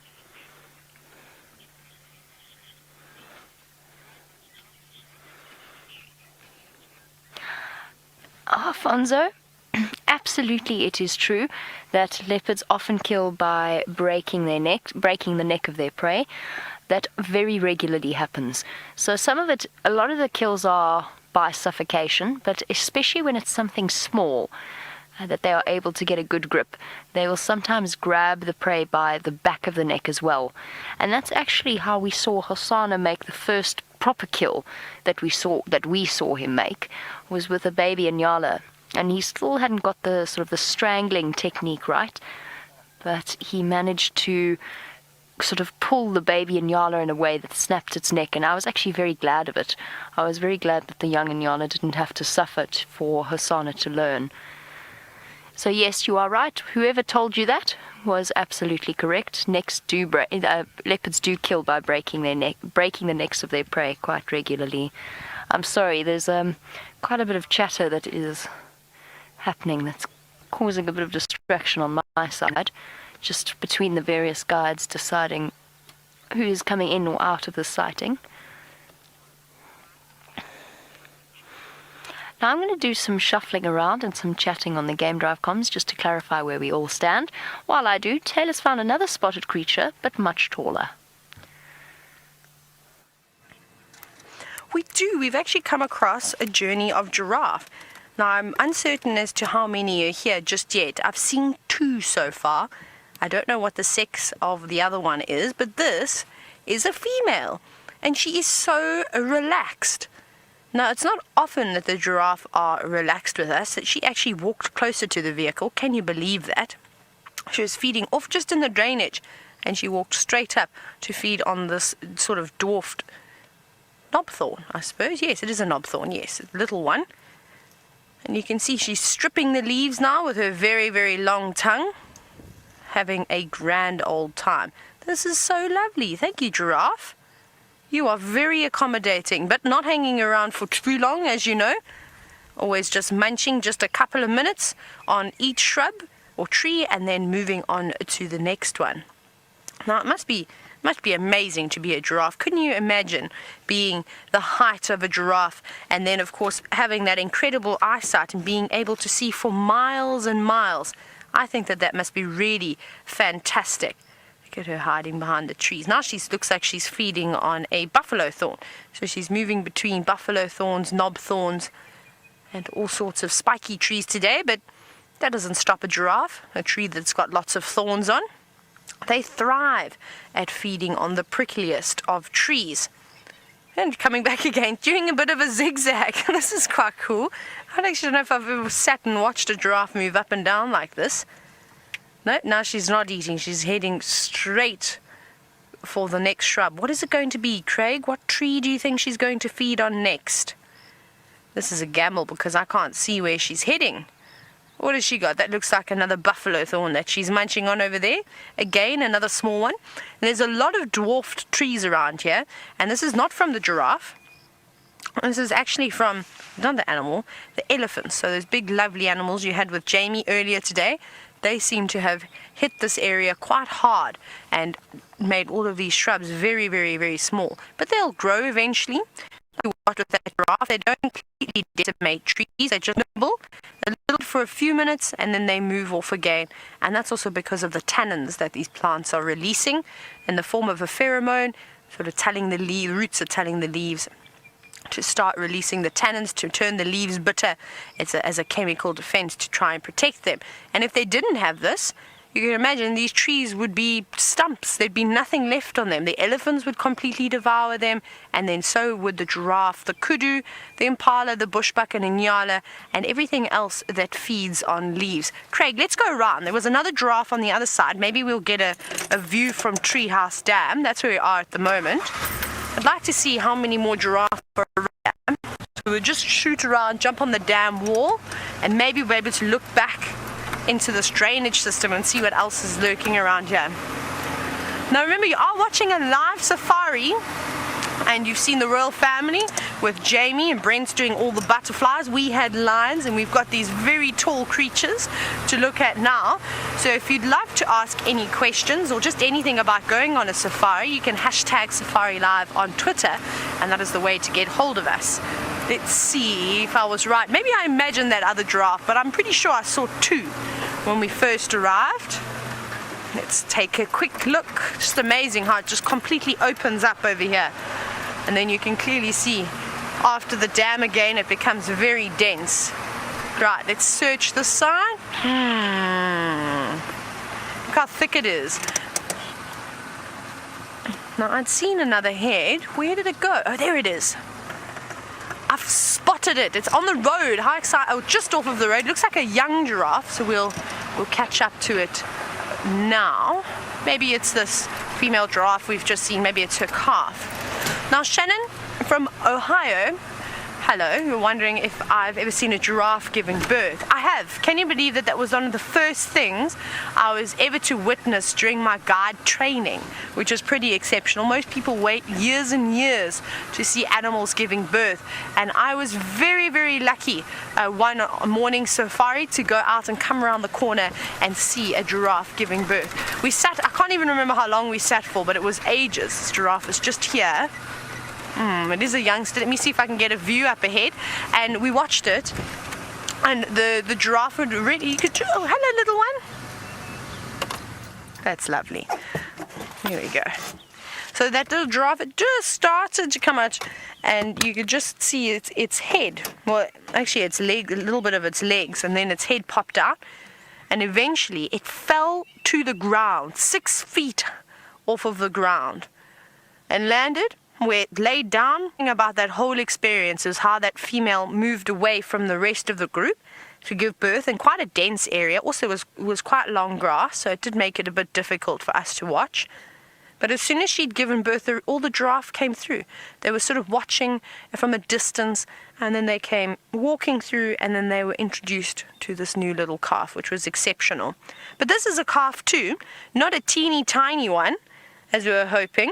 And I think we know this, and I said this the other day about warthogs, but I've got photos of these two giraffes.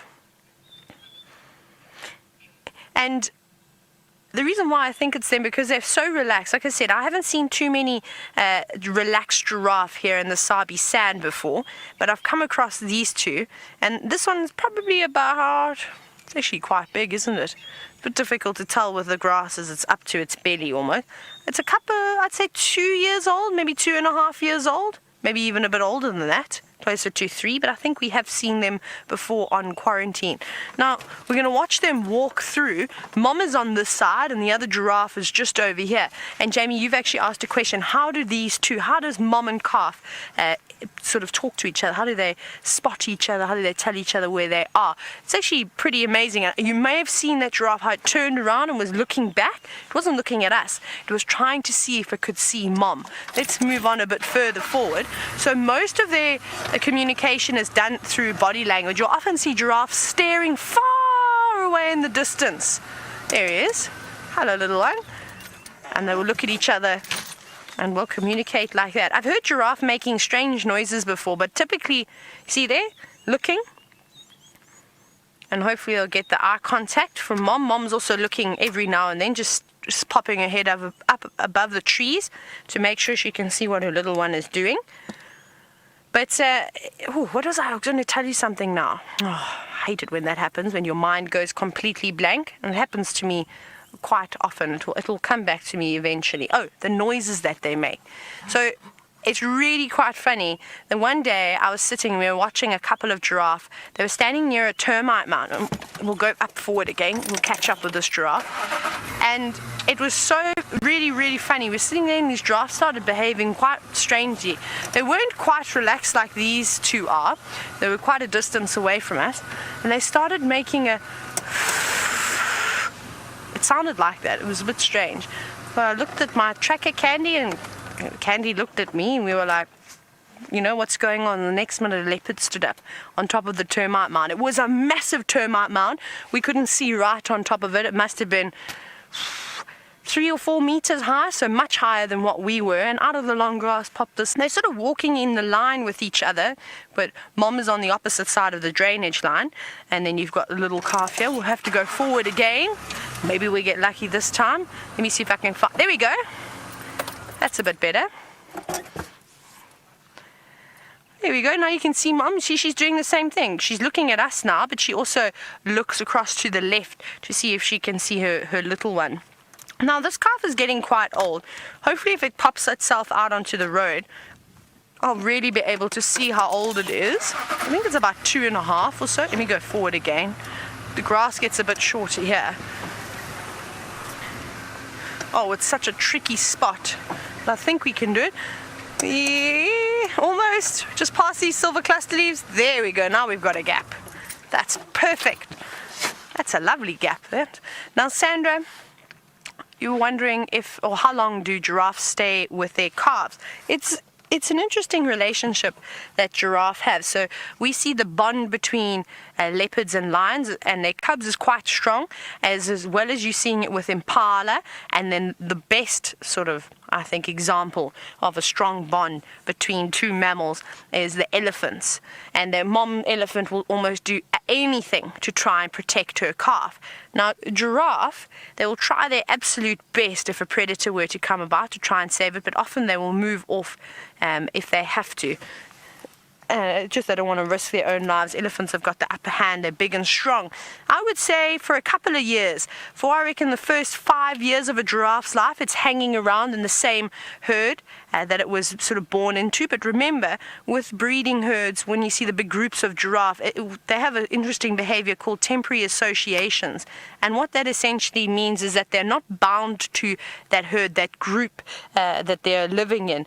They can move around freely if they'd like. They can come and go as they please. But the bond between a calf and mom is quite strong. You can see this youngster continuously looking across the drainage line, looking for reassurance. Is everything okay? Are you relaxed?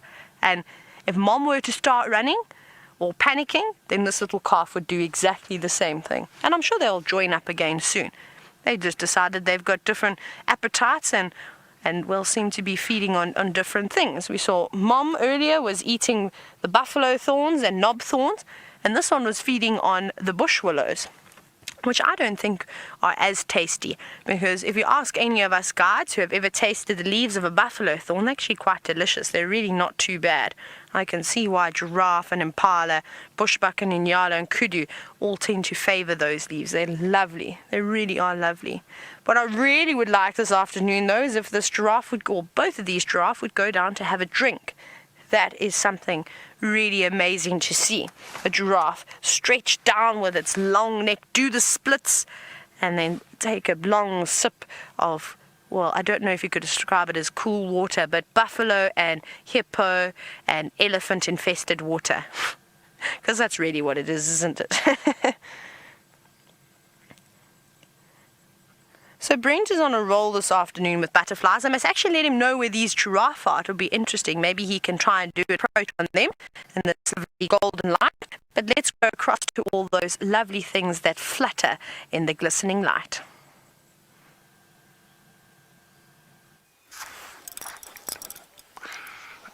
Now, it's getting a little late for butterflies. We were with the skipper, but it skipped out of frame. Oh, doggone skipper. So we're just going to check this last little section of these daisies and other flowers for some butterflies. And of course, I have to show you all the butterflies because I'm going to be on leave when World Butterfly Day comes. So I think we should force James Henry to take you on a butterfly drive. I see Brian smile starts getting bigger and bigger behind the camera. I don't know if James quite likes butterflies as much as I do. Maybe James should take the butterfly drive. Or Taylor. Or actually Tristan's quite good at butterflies as well.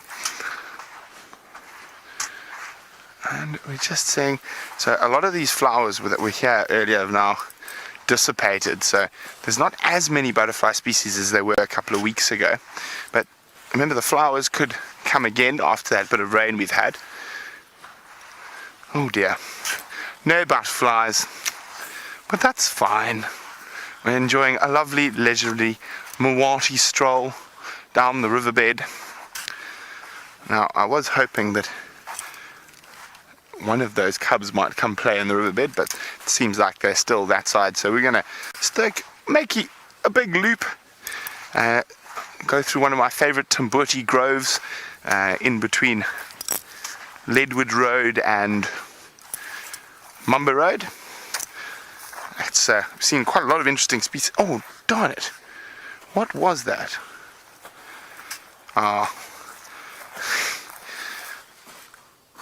I think I walked. There must have been a caterpillar on one of these. Burnt my leg. I can't see it. Quite often when you're walking, you suddenly get an itchy or burning sensation on your legs. It's from a tiny little caterpillar. That's why Brian's probably the most sensible of all of us, because he wears large gaiters. I just think I'd get too hot wearing those. Look, Brian showing you his gaiters.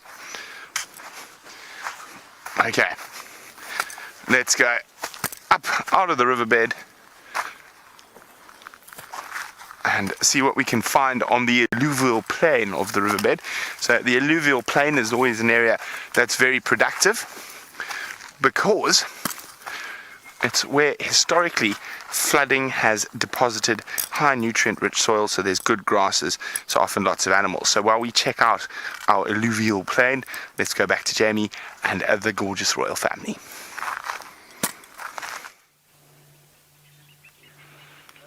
Well, one member of the gorgeous royal family, the other two are really spectacularly hidden. But we have managed to shuffle around a little bit so that we can bring you this spectacular view of the front of her face. And she's enjoying a little bit of rest and sleep, panting heavily. It is hot and she's obviously exhausted herself. Luckily she's right next to twin dams, so there's plenty of water for her to go and quench her thirst when she's ready. We can see another cub. We can see one of her cubs. Dave actually spotted it, which was very, very well done to Dave. We knew that they were under there. We could hear them crunching and we could hear the leaves moving within the tree. But there you go. There's one of the little royal cublets. I'm not even sure which one it is. Honestly can't tell you.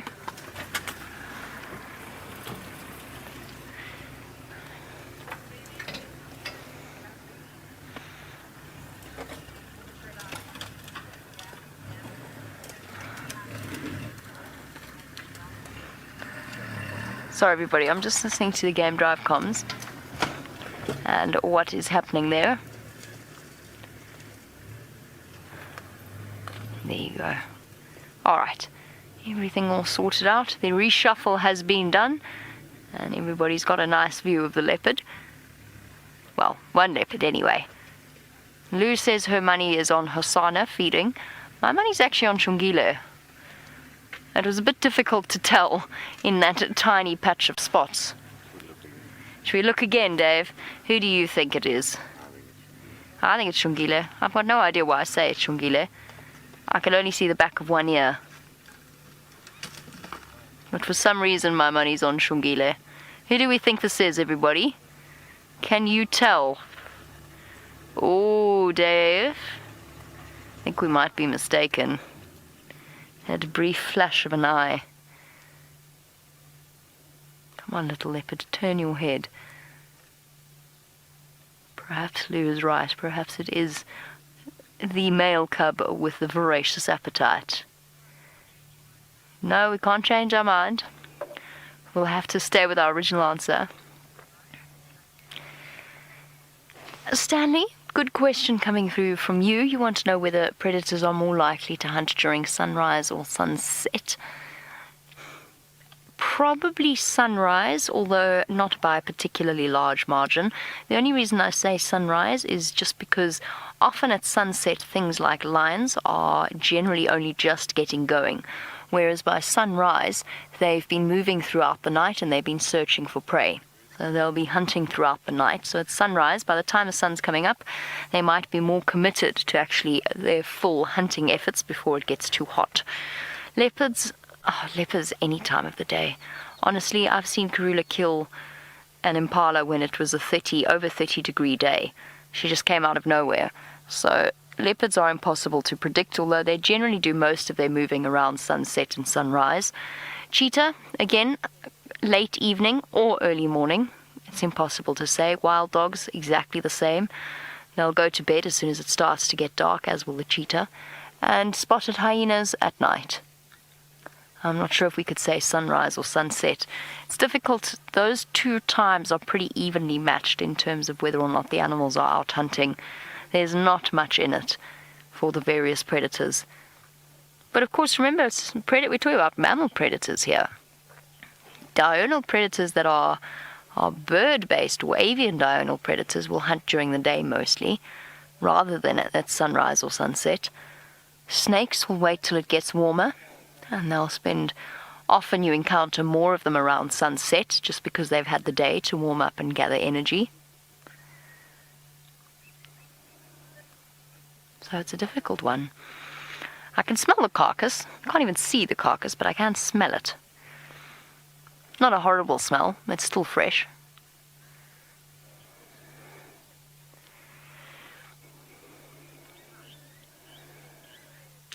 And Tanis, in Canada, you want to know if there is more noise during the day or at night.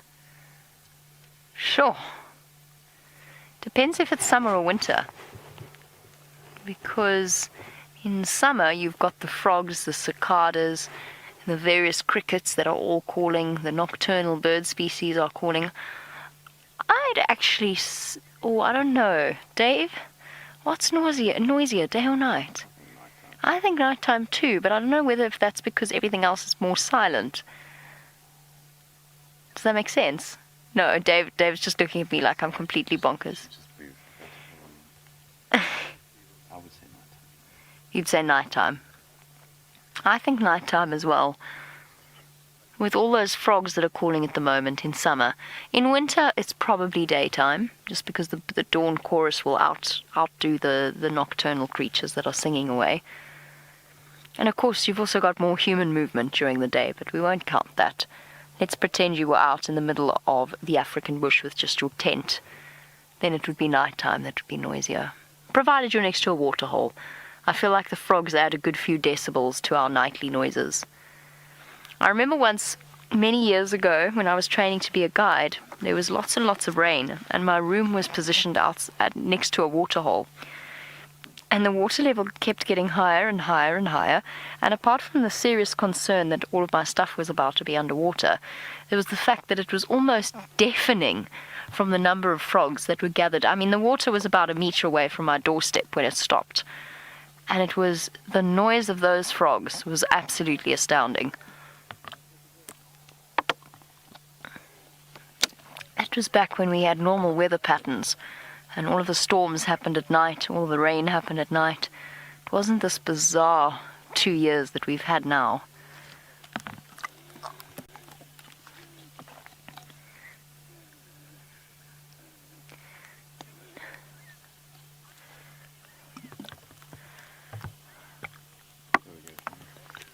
Here we go. That looks like Hosanna.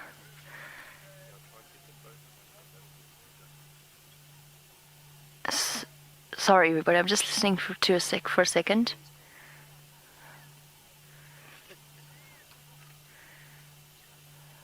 Sorry, there's wild dogs on Cheetah Plains, but they're right on the boundary.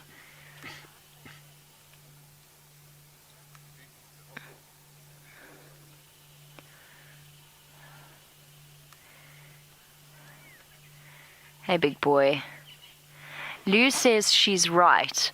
So where's Shongile? Let's just check that they're not yet, but once Hosanna makes his way out, let's just check that there isn't another leopard in there still chewing. Just in case, Lou. Just in case. I think she might have been right, though. I do too. I do think so. I think we might have lost that bet, Dave. And there goes Hosanna sauntering along. And flop. Look how big your teeth have got. Looking so perfect and white.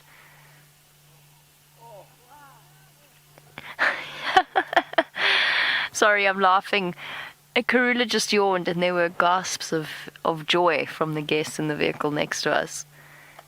Okay, she's going to come down. Where's your girl?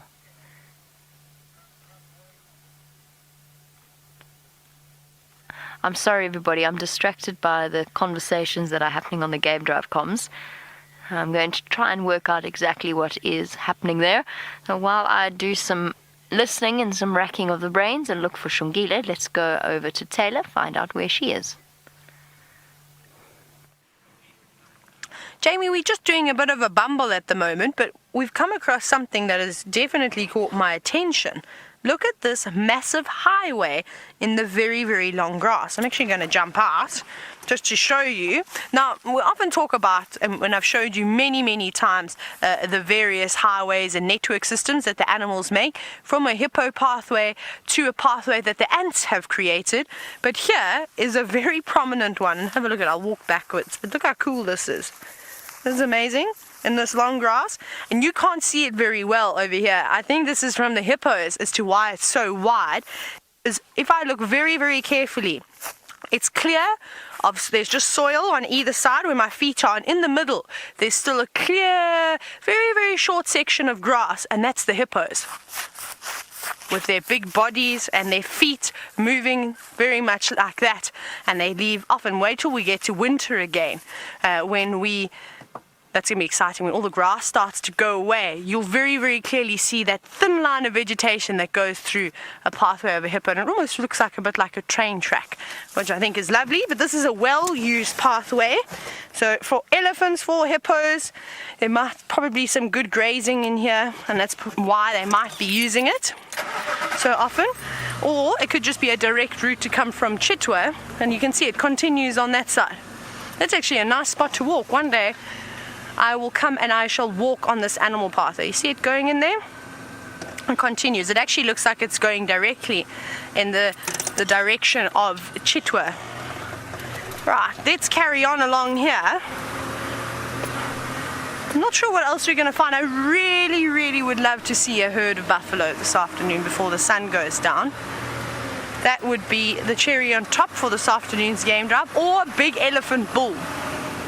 Maybe a big elephant bull too would be nice, but I'm not sure if we're going to get lucky or not.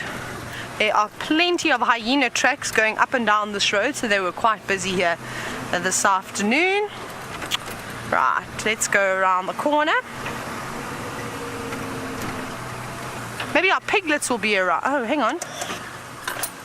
There's an African hoopoe. Don't fly, because it is so beautiful in that light. You see, he's just walking on the road. Hello, African hoopoe. We've been seeing a lot of them around at the moment. They've been giving us spectacular sightings. They're moving very quick. Head always moving around. They almost look like they've had a bit too much caffeine, the African hoopoes. They don't stop jittering, head banging, probing the ground, looking for something to eat, looking around for predators. And they've got quite an erratic sort of pace on them as well. Look at it go through all the not Nyala dung, that is Impala dung, that it is passing through. Come on, catch a little grub for us. A good spot to dig for grubs or beetles, because you know that dung beetles take care of all of this dung and they take it underground for them. So if you probe deep enough, it might be lucky and hit a little ball that contains the grub of a dung beetle or anything else that's feeding on the dung. Even termites would be around here. But going about, it's very, very busy afternoon. And it seems like just the one African hoopoe. I haven't seen any more around here. Isn't that beautiful? Yes, one last look at the camera and I think it's going to fly away. Very cool. Let's keep an... Oh, hang on. Look who we've got around the corner. We've got Impala and Wildebeest. A Wildebeest. Good afternoon, gentlemen. Good afternoon. Bachelor herd and one wildebeest. No warthogs. This is our warthog's favourite spot. It's pity. Perhaps they've already gone back to bed. Good evening, boys. What are you doing with your day? What have you done today? Avoiding being eaten? I'm sure that's probably one of the things on the agenda of all the animals that live out here, is to not get eaten. But that is an impressive impala. The two of them have got a lovely set of muscle tone, as our two big boys that we just had a look at. But they'll get there. They've got a bit of growing to do. Maybe they'll be in luck this year and find a herd of females for themselves. They might have to take up some areas though, some territories that are unfavorable, maybe not the best grazing or no permanent watering holes, but you've got to start somewhere. And well, Mr. Wildebeest, you're quite lucky, aren't you? It's just you here, hanging around with the impala boys who are no threat to you. And he's got a lovely spot. He's got good grazing, he's got lots of shelter, and he has a little mud wallow too, which is sufficient water. He's just listening. And look at the size of him. Look at all that power on his neck and in his shoulders. He is really, really muscled up. He's a good-looking wildebeest. And those lovely brindled stripes that he's got too. Yes, handsome, we are talking about you. I'm quite fond of the wildebeest. We're going to keep on searching, though, for whatever decides to pop out in the road next, which will be quite exciting. Jamie's only able to have one last look at the leopard, so let's go back across to her.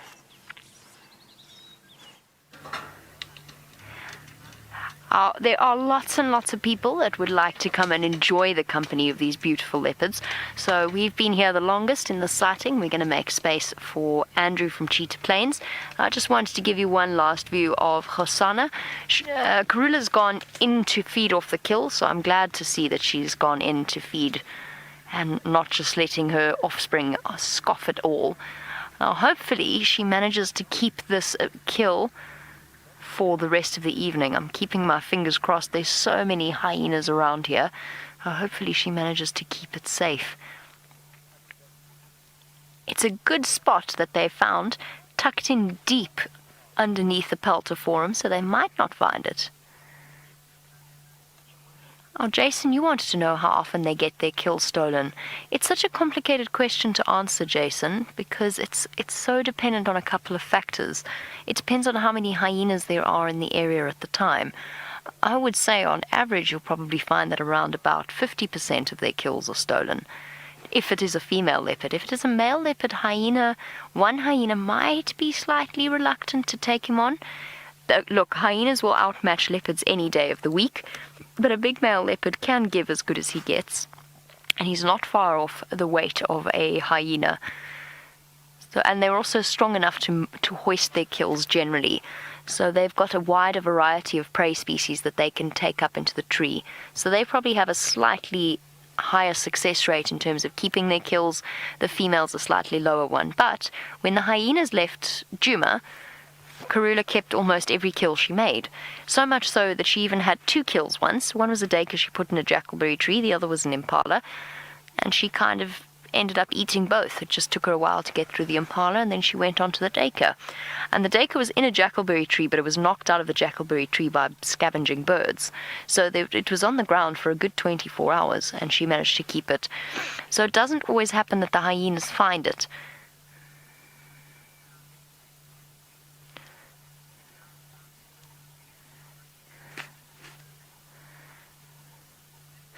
Now, Lucas, you want to know what is the biggest animal that a leopard can hunt. Again, it depends upon the size of the leopard. A female is quite small.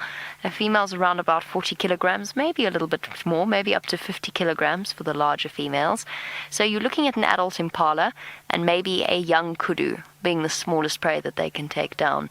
For an adult male leopard, it is slightly different. That will be something like a young buffalo, potentially unusual, but it can happen, and also a baby giraffe. Sorry everybody, I just need to chat on the Game Drive comms.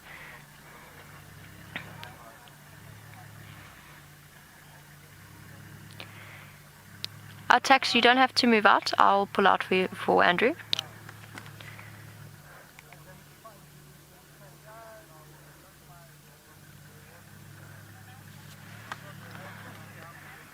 Okay, copy, thanks. If you're certain, otherwise I'm happy to leave.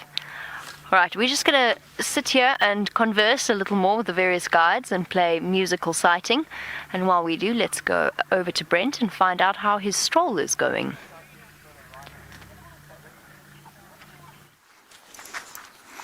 Well, it's now turned into a lovely evening stroll, soft light, and I mean, we found the leopards, found the lions yesterday, so we've decided to just take in the atmosphere of the African bush, the smells, the sounds, well, slightly irritating sound of a rattling testicular looking for a mate. Sit, sit, sit, sit, sit, sit, sit, sit. That beautiful light coming through. So we've decided I'm going to draw a spot in the sand now, and this is my spot. There we go. And from this mark, I'm not allowed more than, how far, Brian? 2 meters. That's Brian, okay, that is a serious challenge. Okay, 5 interesting things within 2 meters. So let me just get my 2 meters. So I have to find you 5 interesting things in this circumference. I thought you were at least going to give me 10, Brian. Okay, and most of it is road, so I'm going to have to deal with that. Okay, wow, Brian laying down the gauntlet today. Ha ha ha. Hasana's track. So this is the area where we started tracking them in this morning. But there we go. That's one. That's interesting. That's Hasana. That's a little male leopard. My goodness, Brian, what are you doing to me? Well, it is a challenge. What about things I can see from outside my 2 meters? Acceptable. There's one of our migrating butterfly species, the brown-veined white, fluttering about there, looking for a place to roost. Oh dear. Well, this is good. This is good. It's good. Everything can't be easy. Okay, what have we got? I was hoping... Ooh. There we go. Oh! Okay. Have a look there, Brian. Perfectly camouflaged.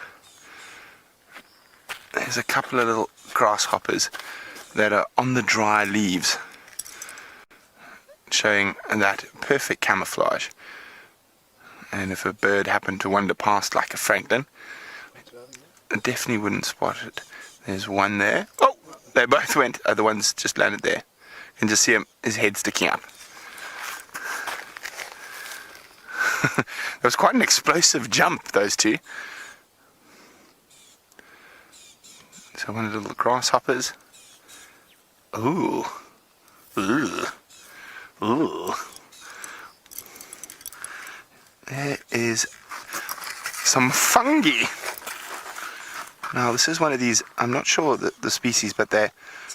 It's a stone plant. A stone plant? Yeah. You know, it's a stone plant. Where did you learn that, Brian? One of the varieties of stone plant, yeah. It's a fungi. Yeah, I think so. So I know these as they sort of explode pores out. So a fungi. So there we go, a stone plant. Well, thank you, Brian. You learn something new every day. Might be very wrong. Might be very wrong. Well, it's definitely a fungus. There are quite a few of them. There's a different looking one there. That one's quite hard. Oh, and there's a two. There's that stone plant and a little toadstool coming out as well. See, well, you've limited us, Brian, but we've found now 1, 2, 3, 4, 5, 6. We can always just head off on some Eragrostis. Some love grass. Here we go. Saw-edged love grass, if I remember correctly. Now, that reminds me of a good story. Well, at this time of the day, you normally start sitting around the fire and telling stories, so that's what I'm going to do. So, Eragrostis reminds me about a story from the Greater Kruger. and it's all about one species of grass, which is related to this one. It's called Eragrostis cavella, and it's got curly leaves, which this one doesn't, so they curl. I can't make it a cavella, but it's a very important plant for certain animal species out here, namely sable and roan. And about 80% of a sable's diet consists exclusively of this one species of grass in South Africa. And it always amazes me how conservation outlooks have changed over the years. And initially, when the Kruger was first being heavily developed in the 60s and 70s, many, many water holes were made in the driest areas of the Kruger. And these areas used to have decent numbers of sable and roan. Now, they're almost no roan and very few sable in this day and age, and it's because of those water holes. So sable are one of the few antelope species that like long grasses. They don't like short, well grazed grasses, whereas most species like that roan as well. So what happened is, with these water holes now being built in the driest areas of the Kruger, it enabled animals like buffalo and rhino and zebra, who would have utilized these areas during the wet season. So they would have come in while it was wet, they would have drunk out of the pans, they would have fed, and then they would have left and gone towards the river systems and permanent water during the dry season. But because there was pumped water there now, it meant that those animal species never left. And so it basically outcompeted the sable, the roan, and interestingly, a carnivore as well, the brown hyena. Now, the brown hyena was outcompeted by the spotted hyena, who are far more water dependent. So, when those water holes got put in, the spotted hyena could stay in places they would never normally be able to stay for the full year. And it ended up in the brown hyena population of the Kruger crashing. And I know there's been one brown hyena seen on Djuma. Rexton's nodding his head. And did you see it, Rex? Yeah, Rexy saw it. When was that?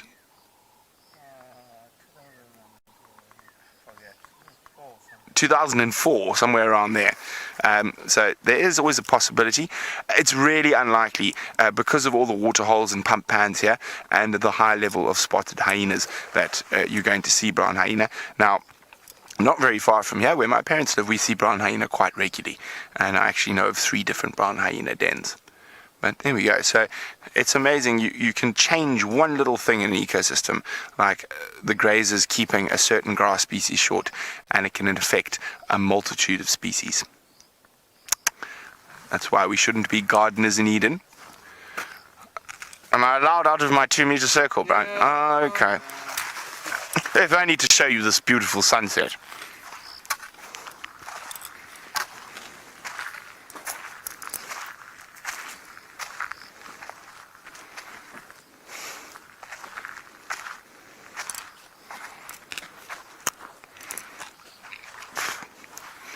So Roger's wondering, are the grasses species that the buffalo like doing well at Djuma at the moment? Well, yes and no. Their favorite grass is Thamida, and there isn't that much Thamida grassland in Djuma. But this area will probably be very important winter graze. So during the dry season, while they're focusing on the Thamida grasslands and the basalts at the moment, but the panicums and Eragrostis and other grass species around here will be very important during the dry season to them. So yes, Roger, indeed, they are doing quite well. Always look on these centers for hohos. Not today, it seems. I can't see any feeding sign of caterpillars.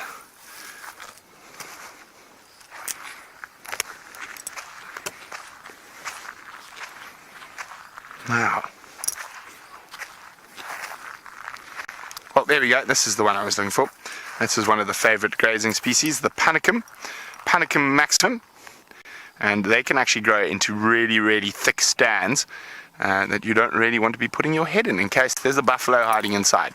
But while I chew on my sweet Panicum, lovely, let's go back to Tayla and a gorgeous setting. Brent, it seems as though we've got a lot in common this afternoon, from one sunset to another. Maybe we should see. I hope all of you took a couple of screenshots of the sunset that Brent showed you, and perhaps you can compare the two, the different views. So you can hashtag Safari Live with those screenshots. Craig, there's a beautiful silhouette of a hornbill. I think it's a hornbill. I don't know if you can see it. Just trying to look on the monitor. Oh no, it's a little bit difficult for you. So what we were actually wanting to do, I'm sorry, this hornbill's not, it's sitting in the darkness, I don't think you'll see it very well, is we want to go and get another view from the top of Quarantine. Should we go do that very quickly? I think so. And then hopefully we'll find a nice spot. Maybe tonight is the night that I get to see my impala leaping against the back, with the backdrop being, of course, the African sun. Who knows? I'll be so excited if we can do that, because that is on my list of things to see for 2017. Can't believe that we're already in March. Can you believe that this year is flying past? But that happens when you work out in the bush as well, is that we don't have any real idea of time. It just blurs past us. One day merges into another. Before you know it, you just had dinner and then you wake up and it's the sunrise safari. It's crazy. Oh, this is nice. Let's do different views. Let me go back just a little bit. This is a little bit clearer now. You can see not so much interference with all of the trees. And we'll work our way up to Quarantine just by watching the sunset. But we actually have to be quick because I think it's about to go behind quite a few clouds. Isn't that lovely? And those clouds that are just above the sun as well, once that drops behind the horizon, that is going to be absolutely stunning. I'm sure we're going to see lots of different colors of pinks and purples and mauves. Now we've got a bit of orange, but you can see that it's slowly starting to turn that sort of pinkish color. Lovely. Right, next one. Let's see what the next view is going to look like. I think this time we'll have to try and incorporate a dead tree or a marula tree if there's anything about. We'll do the typical African postcard. Actually, I suppose then we need an umbrella thorn, because that seems to be the tree that is in all the iconic sunset photos. We're gonna be quick. Okay, I'm gonna put my foot down. I'm going to go very quickly. We have to slow down for the bumps, otherwise I lose Craig. We don't want to lose Craig. And fast again. And you know, I'm so funny when I can't say things like that. I meant to say that when I say that I'm speeding off, I'm only going about 30 kilometers an hour. That's me racing off into the distance. Okay. Let's go around the corner. I think we'll get a chance here. We're basically near the bushbrass site of the open area of Quarantine, and this is going to be lovely with all these marula trees. Oh, it's disappearing quickly. We're going to have to stop right here. I'm going to have to go back a bit. There we go. Now you can see it above the trees. Isn't this nice with all the marulas, more marula trees around here? Using some natural framing again, branches at the top. Oh, that's lovely, Craig. That is absolutely beautiful. You'll have to make a collage this evening of your favorite sunset and sunrise shots, because I'm sure most of you have been watching for a couple of years now, and if you have just started watching us, it's a good idea. So I forgot my foot on the brake. That was me, my apologies. Is that you take a lot of screenshots, and I know you save them all. So why don't you do that? You've got about an hour left of the show. Why don't you see if you can put together a sunset or a sunrise collage of your favorite shots. So pop them on Twitter and then add the hashtag Safari Live so that we can all have a look. And hopefully you'll use a couple from tonight. And I think we're not going to go all the way down this most southern road on the open plain. I think we'll take the middle road where it's a little bit higher up. Okay, I have an idea. There's one tree that has fallen, well, there's one fallen over marula. Remember where the scorpions with the babies, and she had her babies on her back, she used to live? It's just over there. But there's another marula that's dead, but it's still standing upright. The elephants haven't quite pushed that one over yet. There's always a yet. So maybe let's see if we can do a silhouette here. I don't know how well it's going to work, but we can only just try. It's a perfect tree too. I think we could get lucky. Craig, what do you think? Are we going to manage a silhouette here? Craig does the funniest sounds. When he answers me, he sounds like a blesbok, which is one of my favorite antelope, when he goes, nyeh, or a baby impala. There we go. A little bit of a silhouette of that dead tree, that dead marula I was telling you about. It's still a bit light. And we're also not low enough down on the ground to create that, of course, that silhouetted effect. Isn't that lovely? Now all we need is a leopard, or even better, a troop of baboons sitting on those branches. How wonderful would that be? And now a sighting that's actually just popped into my head that I remembered that I'm craving is to have another sighting, a silhouetted southern ground hornbill against the African sky would be quite lovely too. I'm actually going to just sit quietly for a moment. The guinea fowls have just started calling. This is really, really lovely. So crank up your volume.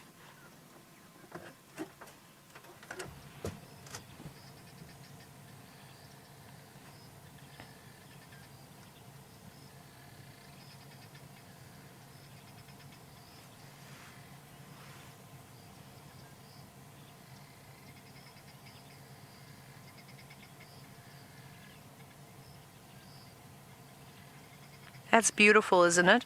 And we, at one point, I think it was a couple of weeks ago, we had quite a few questions coming through about what is your favorite sound in Africa. And I'd said hippos and hyenas calling sort of at night or at dusk. And I think the iconic helmeted guinea fowl that call, and then also those with the white little spots and their bright blue heads and red wattles is a lovely sort of package to go with the African sunset as well. Even having them sitting up in that tree roosting would have been absolutely beautiful. I've got some very sad news for all of you. My dreams of the impala dancing in front of the African sky is not going to happen this evening. There seem to be no impala around. I think that they're all at the dam. We'll go and have a scratch around there. I'm not sure what Jamie's up to. I know that she's left the leopards. Where she's heading to next, I'm not sure. The only way to find out is if we go back and say hello to her. We are on our way to the lions in the hope that we can experience one of the best evening sounds that the bush has to offer. And that, of course, is a male lion roaring. Even better than one male lion is two male lions roaring. And lo and behold, they're still exactly where we left them. Phew! I didn't really expect otherwise. So that's what our plans are for the evening. I agree with Taylor. I'd like to add one more sound to the list of favorites of the African bush at night, and that is blackback jackals. A chorus of blackback jackals is one of the most gorgeous sounds you can hear out here. And unfortunately, it's not a sound that we hear all that frequently. I've heard them once or twice in the time that I've been on Djuma, but other than that, not all that regularly. I think I'm going to go around these lions so that I was going to park there, but I think we're going to block their way to have a drink if they want to. So let's not do that. Let's go and plonk ourselves over here instead. See, let's settle here for now and wait and see if they decide to shift around. Hey boys? No, definitely not their best view. Not their best side. Okay, well, we might change around. We've got plenty of time. We've still got another 45... Oh, goodness, we've still got another 45 minutes with them. And we're definitely going to sit this one out and wait patiently for them to start roaring away, which I'm really hoping they will do. Now, apparently there's one other Birmingham boy, potentially Birmingham boy, it's probably a Birmingham boy, on Buffelshoek with a female, with a lioness. And probably is one of the Nkuhuma females with a Birmingham boy. And probably, most likely, one of our missing two, the Amber Eyes and that young female. So again, presumably either coming back into estrus or already in estrus.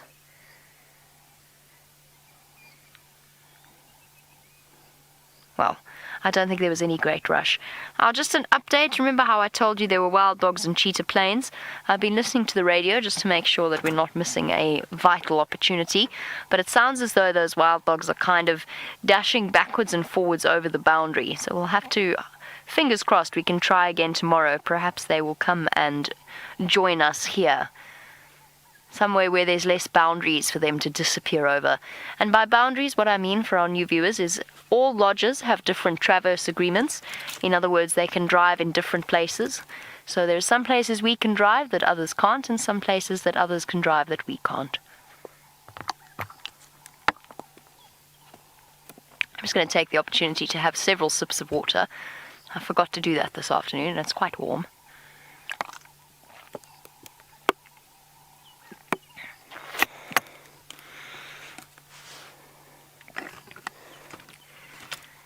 It's lovely to see our Birmingham boys again. Brent tells me when he was driving around this morning, he kind of solved the mystery of where they came from. It was as I suspected, that they came from the eastern side of the reserve, which means they walked really, really far last night, if they came through that way. And they must have gone from Dixie Koppies, which is in the far western corner of, sort of southwesternish corner of Manileti, gone all the way to the east, and then down through Buffelshoek and into Djuma, and then through Djuma to here. I would guess and say that's about a distance of 20 miles, maybe even more.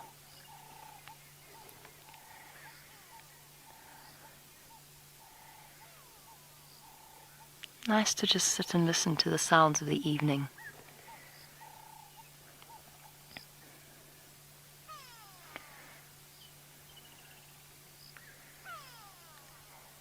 See what birds we can hear.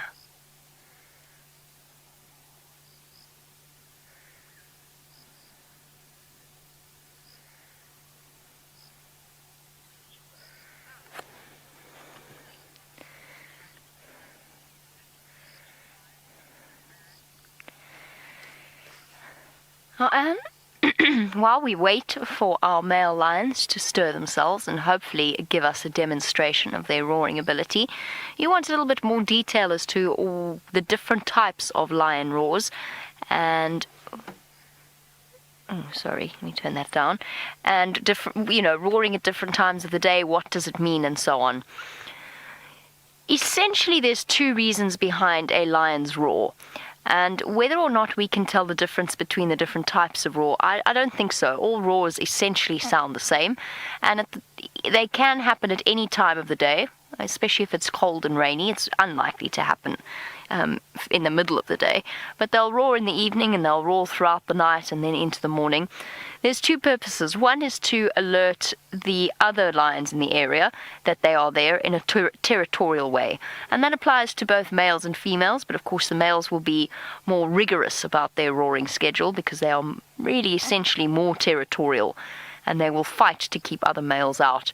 Whereas lion prides roar to kind of avoid each other, let each other know that they are there, and make sure that they can dodge away and not come into conflict with each other. And when they do, which is quite seldom, they can have a bit of a fight and then go off in their separate ways.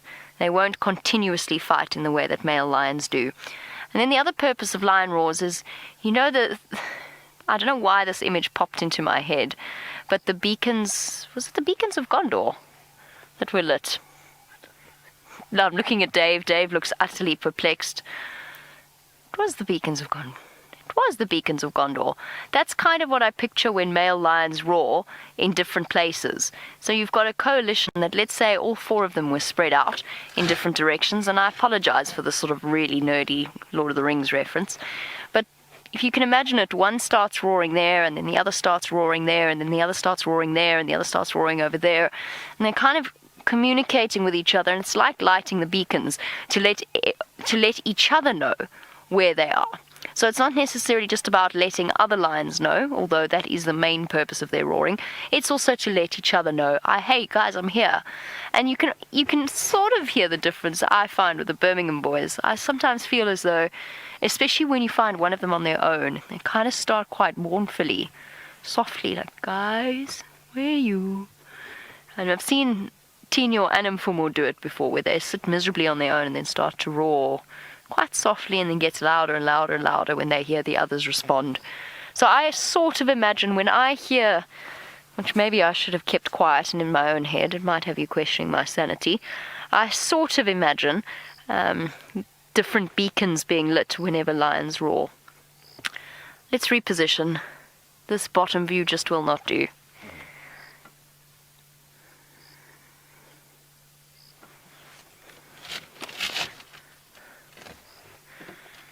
Vic, just you want to know if there's any news about the Matimbas. Not that I've heard in the last 2 days. Last time I heard they were seen back quite far north into the Manyeleti. Beyond that, I haven't heard any further news on our... We have a mobile group that all of us guides in the area were able to keep track of the movements of the lions. And, you know, provided it's updated. Have a tree, Dave. Sorry. And I haven't seen any updates on the Matimbas from the Manyeleti guides. But that they were, last time I heard about them, they were on right up near the sort of northern boundary of Manyeleti, so quite far in. Moving away from the Jamie Bboys. They did come onto Djuma. Tristan found them on the main access road. Can't really, I think we're just going to have to go there. It's not going to be a good view from around the back there. But Tristan saw them after drive one evening, and they started roaring on Vuyatela main access, and then they scarbered as soon as the Birmingham boys heard them. As it starts to get dark, I'm sure Brent is going to be thinking about heading for home. Let's head across to him to find out if that is the plan. Well, it is the plan, but before we head home, I know you've been talking about the best sounds, and we just had a discussion, Brian, Rex and myself, and you can't leave off a lion. You can't. It's just that. Oh, I love it. But yes, I think mine, but there's so many wonderful sounds in the African bush. Fiery neck nightjar. What else, Brian? What else? Woodland kingfisher. Woodland? No. Android. I've got that evil one that lives outside my room. It goes chit-char at 1 o'clock in the morning, making me think I'm late for work. No, woodland. Maybe when that woodland goes away, I'll miss it for the winter. But during the summer, not so much. I think definitely one of my favorites is the Varro's eagle owl. Especially when it's like misty in the morning. Very, very nice sound. Pearl spotted owl. That's always a good one. And actually, definitely one of my favorites, the little Scops owl. But all these things I'm talking about seem to come out at night, and that's not when we want to be on bushwalk. So we're going to head off now back home. There's lions just over there. There's leopards to the right. So I think it's time we make for the safety of camp and go regale ourselves around. Oh no, it's too hot for a fire, but definitely around a nice ice cold glass of water. So while we head home, let's go see what Madam McCurdy is up to.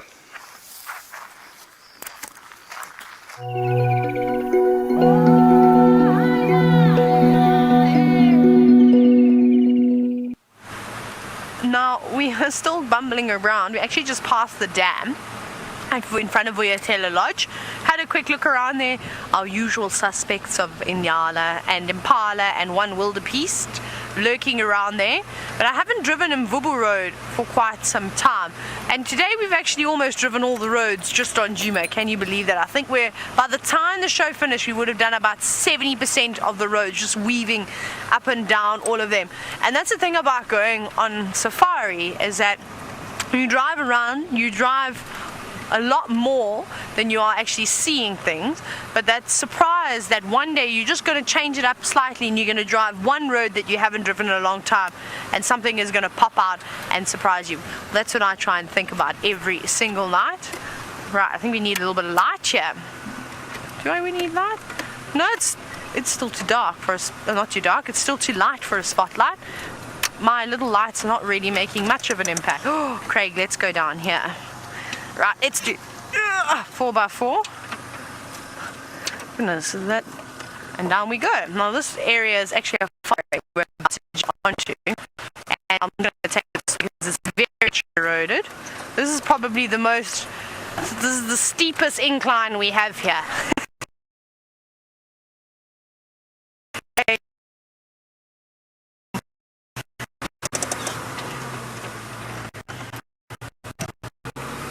Right, sorry about that little dip, could beat them off with. It was a big little, not a big little, a big rut in the road. So what happens is, when the roads are wet like this, as we've shown you many times, is that you get all the rain coming through, it causes all the erosion. But then also if you come driving through in a vehicle, some of this soil is very soft, and you can sort of just sink into it. And if you don't engage your 4x4, then what happens is that you end up spinning when the mud is wet, and you create these massive ruts in. My goodness, and I've got stuck in a terrible rut before where it was so deep. I was driving and the whole vehicle just sunk, and well, we fell into these ruts, because when you're driving on mud you don't have too much control, and I knew those ruts were deep, so I was trying to stay out of them. Anyway, I ended up sliding into them and getting completely wedged on the chassis of the vehicle. So we're sitting there. This is actually quite a funny story. So now I'm stuck, and it's about this time as well with my guests going, oh my goodness, now how do I get hold of someone? I was on my way to a lion sighting, and the lions were probably about a 3-minute walk from where we were, but they were sitting down. So I'd said to one of the guys, okay, I'm stuck, does anybody have a tow rope or a chain? Can they come and help me? Yeah, sure. Someone was on their way. And as we were sitting waiting, a couple of my guests said, can I use the luxury facilities? I said, sure, no problem. Pick a tree, but relatively close by. They jumped back in. And during this whole time, I'd missed on the radio, because I also hopped out of the vehicle just to stretch my legs and see how wedged in we were, and see if we could put any rocks under the tires. I'd missed that the guides had said the lions are up and are moving towards us, and we were in a drainage line. And eventually I heard that they're quite close to me. They can hear people talking. There's somebody else in the sighting with them, and it was us. Now we're wedged in, and it was so funny. So we hadn't had this amazing sightings of the lions walking around us. We couldn't follow them though. I'm sure they had a good chuckle. But eventually, in the middle of the pitch black darkness, we got towed out. We made it out alive, and it was such an... Right, let me try this again. It was such an exciting experience for all of my guests. Hold on, Craig. This is also a bumpy one. Whee! Down we go again, into another little dip. And I'm actually lucky we have got a nice short wheel-based vehicle. And something I don't miss about driving the big vehicles that we drive when we're with guests is because they're quite long. They've got the extra row of seats added on. So going through these little dips and drainage lines and gullies is quite tricky, and you end up banging the back quite a bit. So I don't miss doing that. I really wish I had a vehicle like this when I was still guiding. It would have made it a lot of fun, and I reckon I would have had some spectacular sightings, getting into spots where no others could go, though it would be limited to how many people could come on safari with me. It would have to just be a two-man private safari, which would be many takers out there. Well, we had lots of takers, of guests booking out entire vehicles for themselves. Lights on, let's try this again. No. Oh.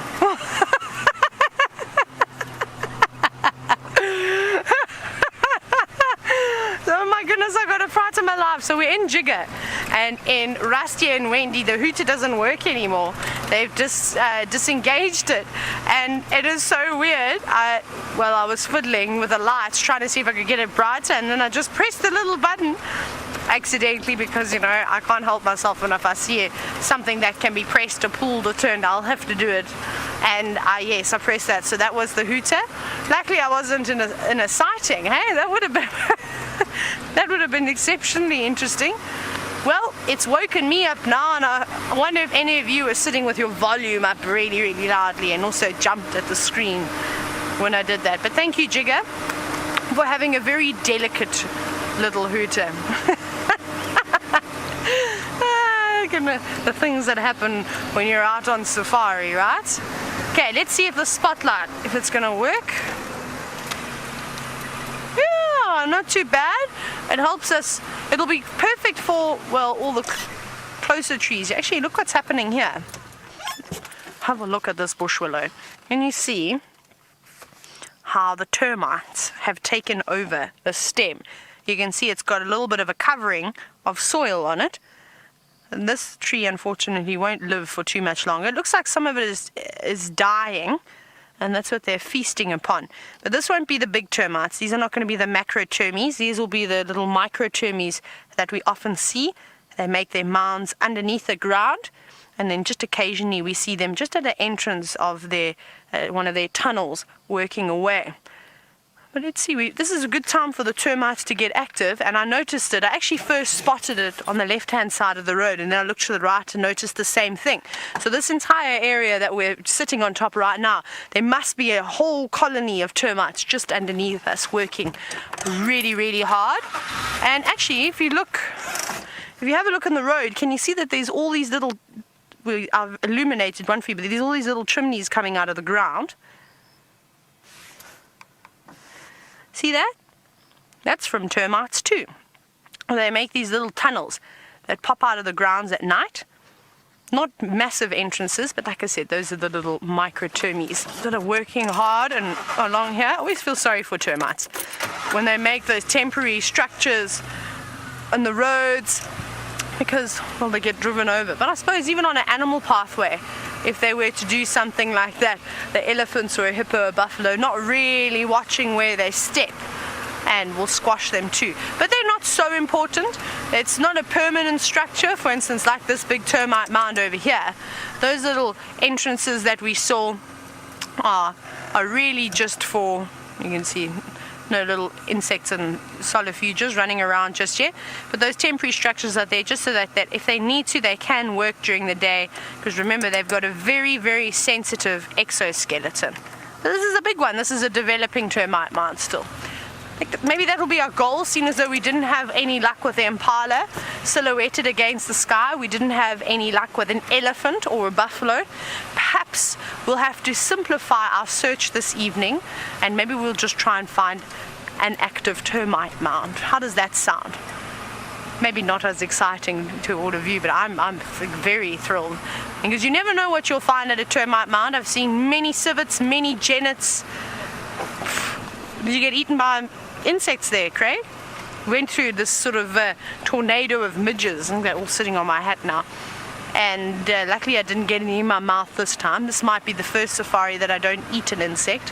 But yes, but you can find lots and lots of things around a termite mound if you look hard enough. Solifuges, you see them around the mounds. I think just, okay, let's go down this road.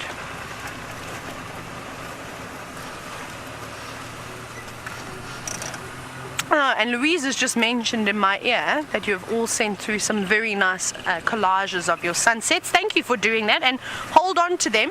And for the new viewers, that's what you've got to look forward to, is these memories, and make these beautiful collages of the leopards, of the lions, of all the different animals, of your favorite animals. It doesn't matter what it may be, but send them through. We always love to have a look back. Remember, we're on the safari, and we aren't really taking too many pictures. It's just every now and then. But especially of the sunsets and things like that, it's really nice to see. Wow, hang on. We might get lucky with an active mound.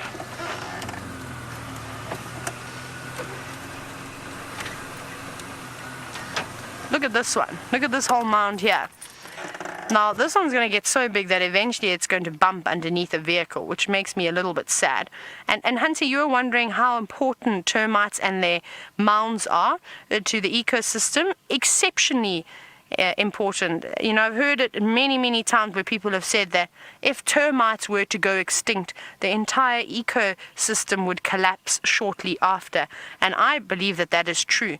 They are so important for getting rid of excess moribund, so old leaves, grasses, animal droppings, you name it. They're getting rid of all those things. They're our natural cleanup crew, as well as carcasses. They also help with the decaying of carcasses. And if you were to lose that, I think that would be in a lot of trouble. The food source that termites are for various animals, for birds, for mammals. There are some animals that just strictly rely on feeding on termites and ants. So, for instance, aardvark, the anteater, what else they eat? Paladin, they feed on termites and lots of ants, and of course the aardwolf as well. They really do rely on them. I didn't see that this mound was active. I saw a couple of ants moving around on it. but I can't go off the road because the rest of the mound is actually just here, so we'll have to just go over the top of this one. Luckily we're quite raised off of the ground that we don't skim the surface. Let's see what else we can find. We'll keep searching for termites, but just not in luck just yet. We'll get there. That shouldn't be a hard thing to find. Keep searching. Maybe we get a chameleon, it's nice and warm. And we're going to keep on searching around here. We'll have to get lucky with either a chameleon or hopefully some termites to have a look at. And we're going to go across now to Jamie, who's found herself back with the Birminghams. Back with the Birminghams indeed, and we've done some shuffling around to try and get the best possible position that we can. And you'll have to forgive me, I'm just going to do some fiddling with the lights now. I've got my spotlight on him, I'm actually going to take it off, and I'm going to shift one of my side LED lights just so that the light is slightly more diffuse at this distance. So I don't really want to shine straight on him, but this light is a slightly softer light, and it'll help to illuminate the two lions without spotlighting, because we're quite close to them now. I don't want to make them feel uncomfortable. We can bounce the spotlight off the ground next to them, but rather than shining straight full on into his face, seeing as he's facing directly at us. There we go. Is that okay, Dave? Yeah. You happy with that for now? Well, Tino got up and yawned a few times. Not got up, lifted his head. Let's be more specific. Tino lifted his head and yawned a few times, and then promptly went back to sleep, which was disappointing because I was hoping he was going to give us a proper roar. Just a quick note for those of you that are new to these live safaris and telling apart the different Birmingham males is a bit tricky. Have a look at his right ear. He's got a missing tip. He's actually almost got a sort of a half moon out of the top of it. And that's how I identify him when I can't see his split lip. That's one of the first things that I look for when I've just got the back of his head. He's got a few fresh scars there as well now. A fresh nick around his nose. What have you boys been up to? Have you been fighting each other again?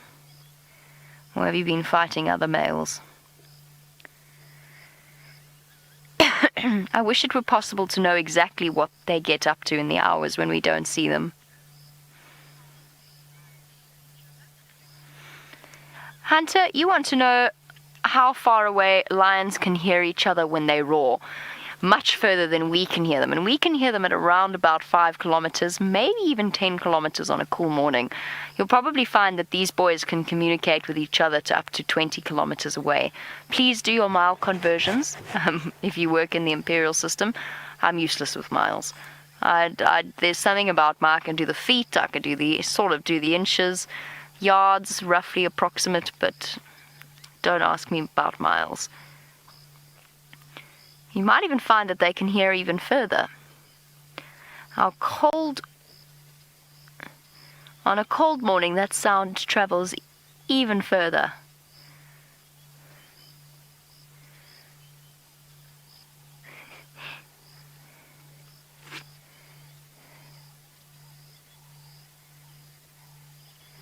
Okay.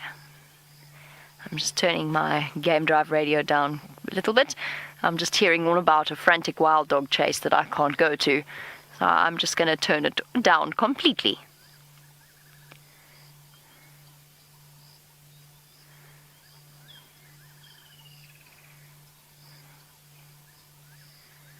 And for our viewers who have just joined us, please send through your question on #SafariLive on Twitter.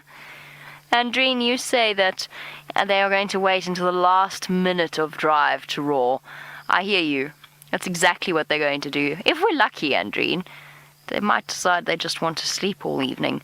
And since we're going to plan on being out here until they do actually do something, so that we can do some stuff with the VR rig, I hear you. Please, boys, if you wouldn't mind doing something sort of a little sooner rather than later, so that Dave, myself, and Sam, who's on the back of the vehicle, can have some dinner, that would be wonderful.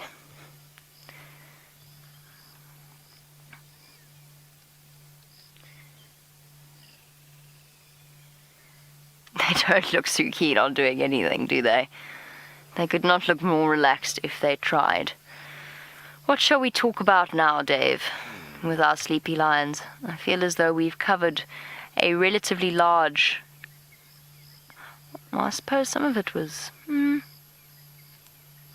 I didn't go to the Nkuhumas just because I feel as though they're still going to be in that very, very thick thicket of tambuti trees.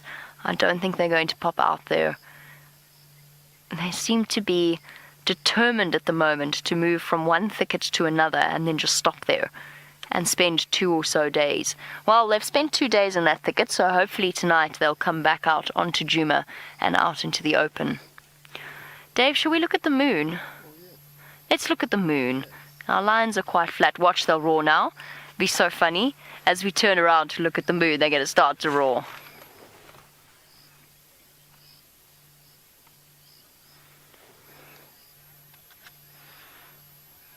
There is the moon. Isn't it beautiful, Dave? Cheshire Cat grin. Oh, wow. And while we look at the distant moon and the lions slumber next to us, Samuel, really lovely to hear your name. Samuel, I don't think I've answered a question from you before, so welcome, presumably, as a newer viewer to these live safaris. Samuel, you say, are our lions not afraid of our vehicle? They don't seem to move or be too bothered. Samuel, the answer is no, they're not afraid of us at all.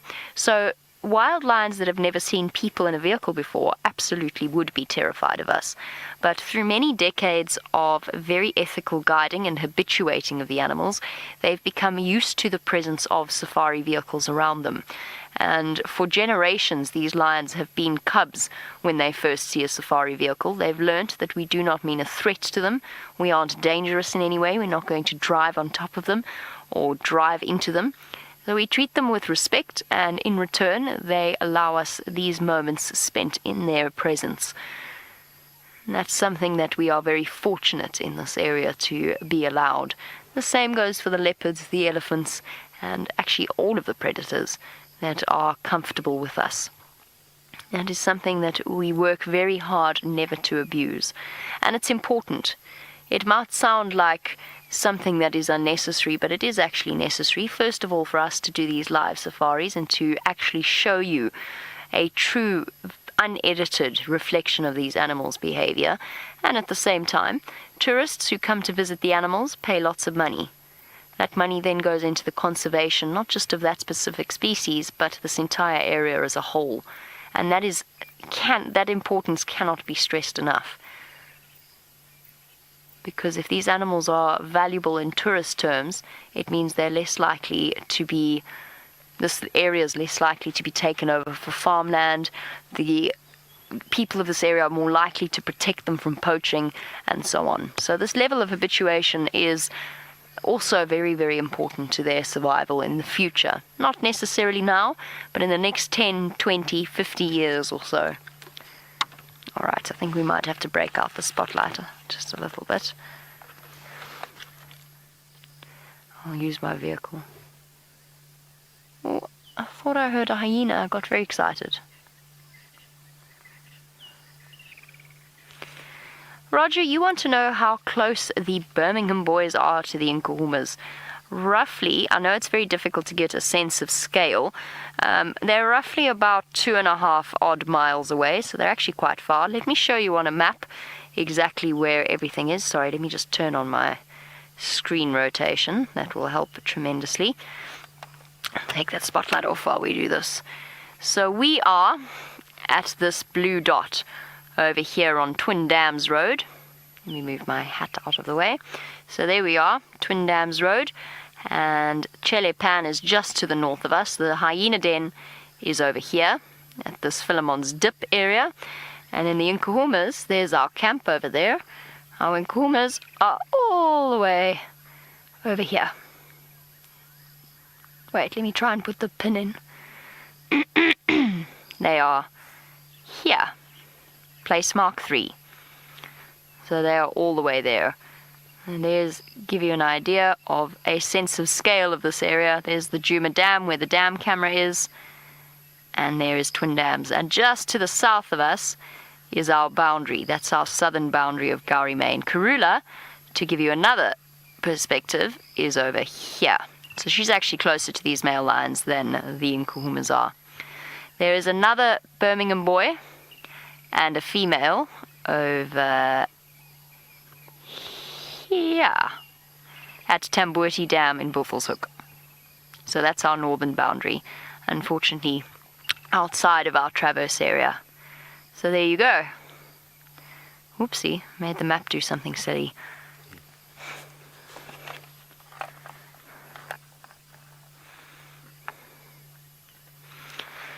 Now, Deborah, you want to know, for what reasons do male lions fight amongst themselves? I'm trying to illuminate his face without shining on it. It's a little bit tricky.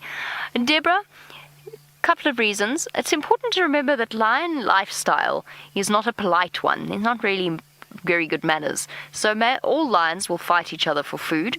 When it comes to mealtime, it's a sort of a free fall, and it's absolutely chaos, and there's lots of growling. Although generally those aren't serious fights. The serious fights that will happen in amongst themselves will almost invariably be over a female. Sometimes they get into each other's space, and because they're male lions and because they run on testosterone and a sort of a natural level of aggression, they have to in order to keep their territory safe. Sometimes it just takes a nudge in the wrong place to set a male lion off, and they get very cross and there's a bit of a fight, and then it's all over and done. But when a female's in estrus, that's when the more serious fights happen between them. And even then, they generally pull their punches. They'll get a few scratches and nicks and cuts, but they won't, it's not as though they'll go in for the kill. They'll just establish their dominance over that female at that particular time. And we've seen them do it. It's totally different from a fight with another group of male lions. Now, I didn't quite hear what Tayla has for you, but I think we should head over to her and find out. I don't make promises that I can't keep, so voila, here is a chameleon, a flapneck chameleon, who does not seem to be too impressed by us and the lights. But chameleon, I'm actually doing you a favor by putting the lights near you, because it's going to attract insects, and then you can catch something. I don't know why they don't seem to be enjoying the light. I'm just going to take the spotlight off it so it's going to be a little bit darker. I've just got the LED lights on it. Now, I don't know if it's moving away from us because it's frightened, but it's unusual to have a chameleon sort of very slowly move off. But we'll just make sure that we're not going to put too much light on it. Look at that. Did you see how its tail wrapped around the branch as it takes a step? As to make sure that it's always got at least 4 appendages holding on in case it does take a tumble. See if I can turn these lights a little bit more. It's a bit better. But this is really cool. Now, even though this chameleon is moving very slowly in these staggered movements at the moment, and the reason why it does that is that so it doesn't make any sudden movements and then become spotted quite easily. But if it does those slow movements, it almost looks like a leaf with its camouflage blowing in the wind. However, Craig doesn't believe me, and I was trying to tell him earlier that when you see a chameleon darting across the road, you will not believe how quickly these creatures can move if they really, really want to. So they're not too slow. But up on the trees, they've obviously got the risk of falling out of the tree, so they do go a little bit slower than usual. Where are you going, chameleon? Coming back, thank you. Coming back to its original perch. And look at that lovely green that it is. Yeah, holding on, just making sure it holds on tight. Don't put your head that side. Keep coming. Oh, that is so cool. Look how it wrapped its foot completely around that branch. I think I need to go. Now, see, this is a tough one. I don't know where to park now because this little guy's hiding its head behind those leaves. Come on, either go a little bit further forward or bring your head on the side of the branch, please. Now, Craig, have you spotted a butterfly or a moth or a cricket? Because I want to see this chameleon shooting that long tongue out of its mouth and catching some prey. That is something that I have never seen, and it is also on my wish list. Today I'm just telling you what my hopes and dreams are of sightings that I'd like to see. But they're pretty amazing. You are lovely. And it's very active out here tonight. There are a lot of birds around. There are lots and lots of insects. There are bats. You actually might be able to hear the bats. You have to turn your volume up though.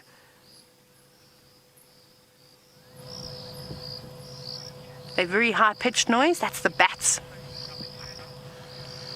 And that chameleon is looking around it. Perhaps it's hearing everything that's going on at the moment, and that's why it's a little bit nervous, because it's quite exposed on that little perch.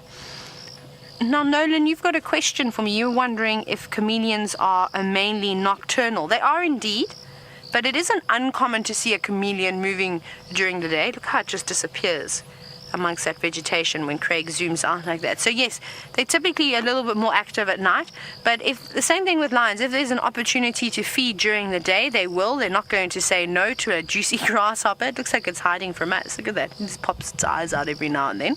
It will eat whenever it can, but during the day they are slightly more vulnerable because that's when most of the birds are active.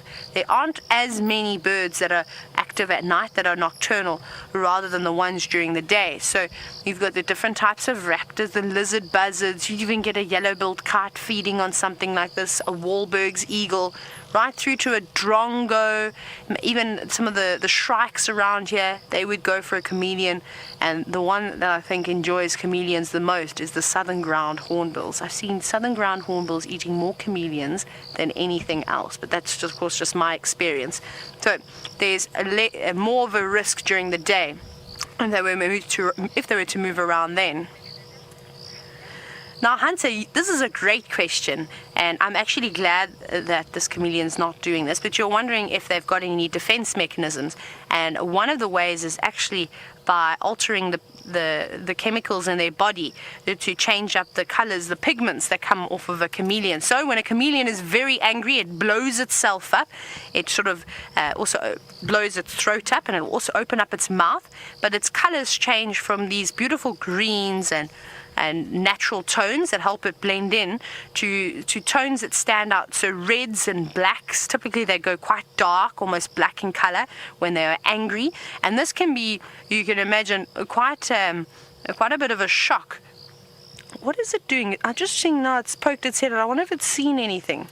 Yeah, I wonder if it's zoning into something over there. I'm very curious about this chameleon. But you can imagine if it was a predator that was facing it off, say a snake, spotted a chameleon. Now imagine if this chameleon all of a sudden blew itself up and changed color, and it's quite a dramatic change as well. It can be very much intimidating, and often just enough to give that animal a fright that it takes one or two steps back, and then it can quickly go back to its normal sort of camouflage color. It doesn't take too long for those pigments to change, and then it will disappear and down in the grass if it can, or even drop itself off a tree. I've watched, this is many, many years ago, so my recollection of the sighting could be a bit different, but I don't know, we're in the Kruger and we're watching a mamba, young black mamba. And this mamba was in the tree going around. We'd seen it, and then the mamba stopped. I don't know how old I was, maybe 13 years old.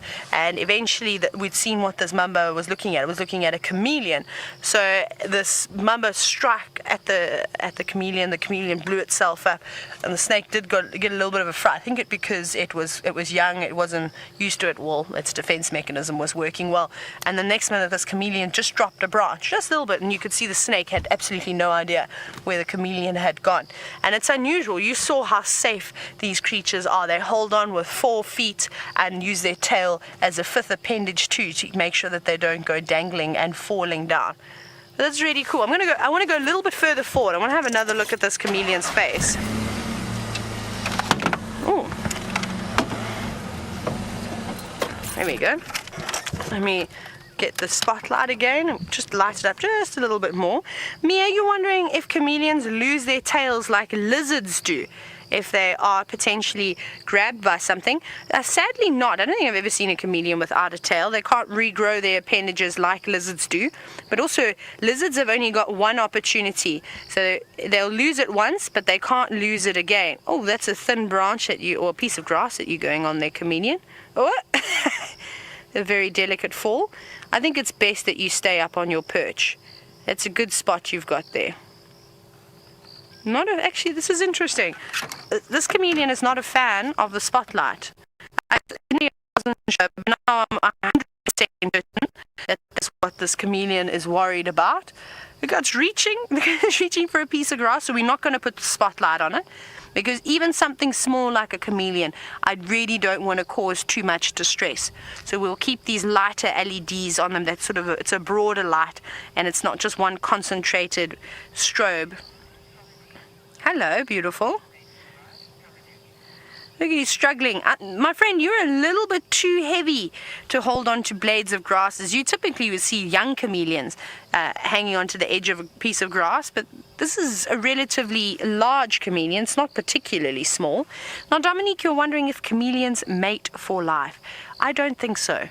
I've never read about chameleons being monogamous, but that would be an impressive thing if you were able to, someone was able to work out if they were monogamous or not. So if they were to, if they were to mate for life, I don't think so. I think that they just go around, males will find females and mate with them, and then off they go. And they don't play a role in rearing the young either. I would love to leave this chameleon. I can see that it's a little bit upset, and I don't want to disturb it any longer than this. But thank you, chameleon. Thank you for being so wonderful. But I'll leave you with one last look of our beautiful friend, and I hope that it becomes more relaxed around the vehicles next time. Jamie's still with the lions. Let's go take another look. I'm still with the lions, and I think one of their ears twitched once. It's been high action here, hasn't it, Dave? Yeah. High action, and apparently my high hopes for hearing a lion's roaring for the first time in ages might just be dashed. Come on, boys, you've got... How long have we got, Lou? 3 minutes. 3 minutes, gentlemen. Yes, no? 2 minutes and 29 seconds. It's even worse than I thought. Oh, we've got a stretch from Tino. And relaxed again.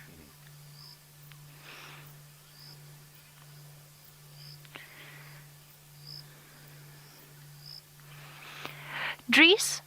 Oh, scrub hair. Scrub hair? Careful.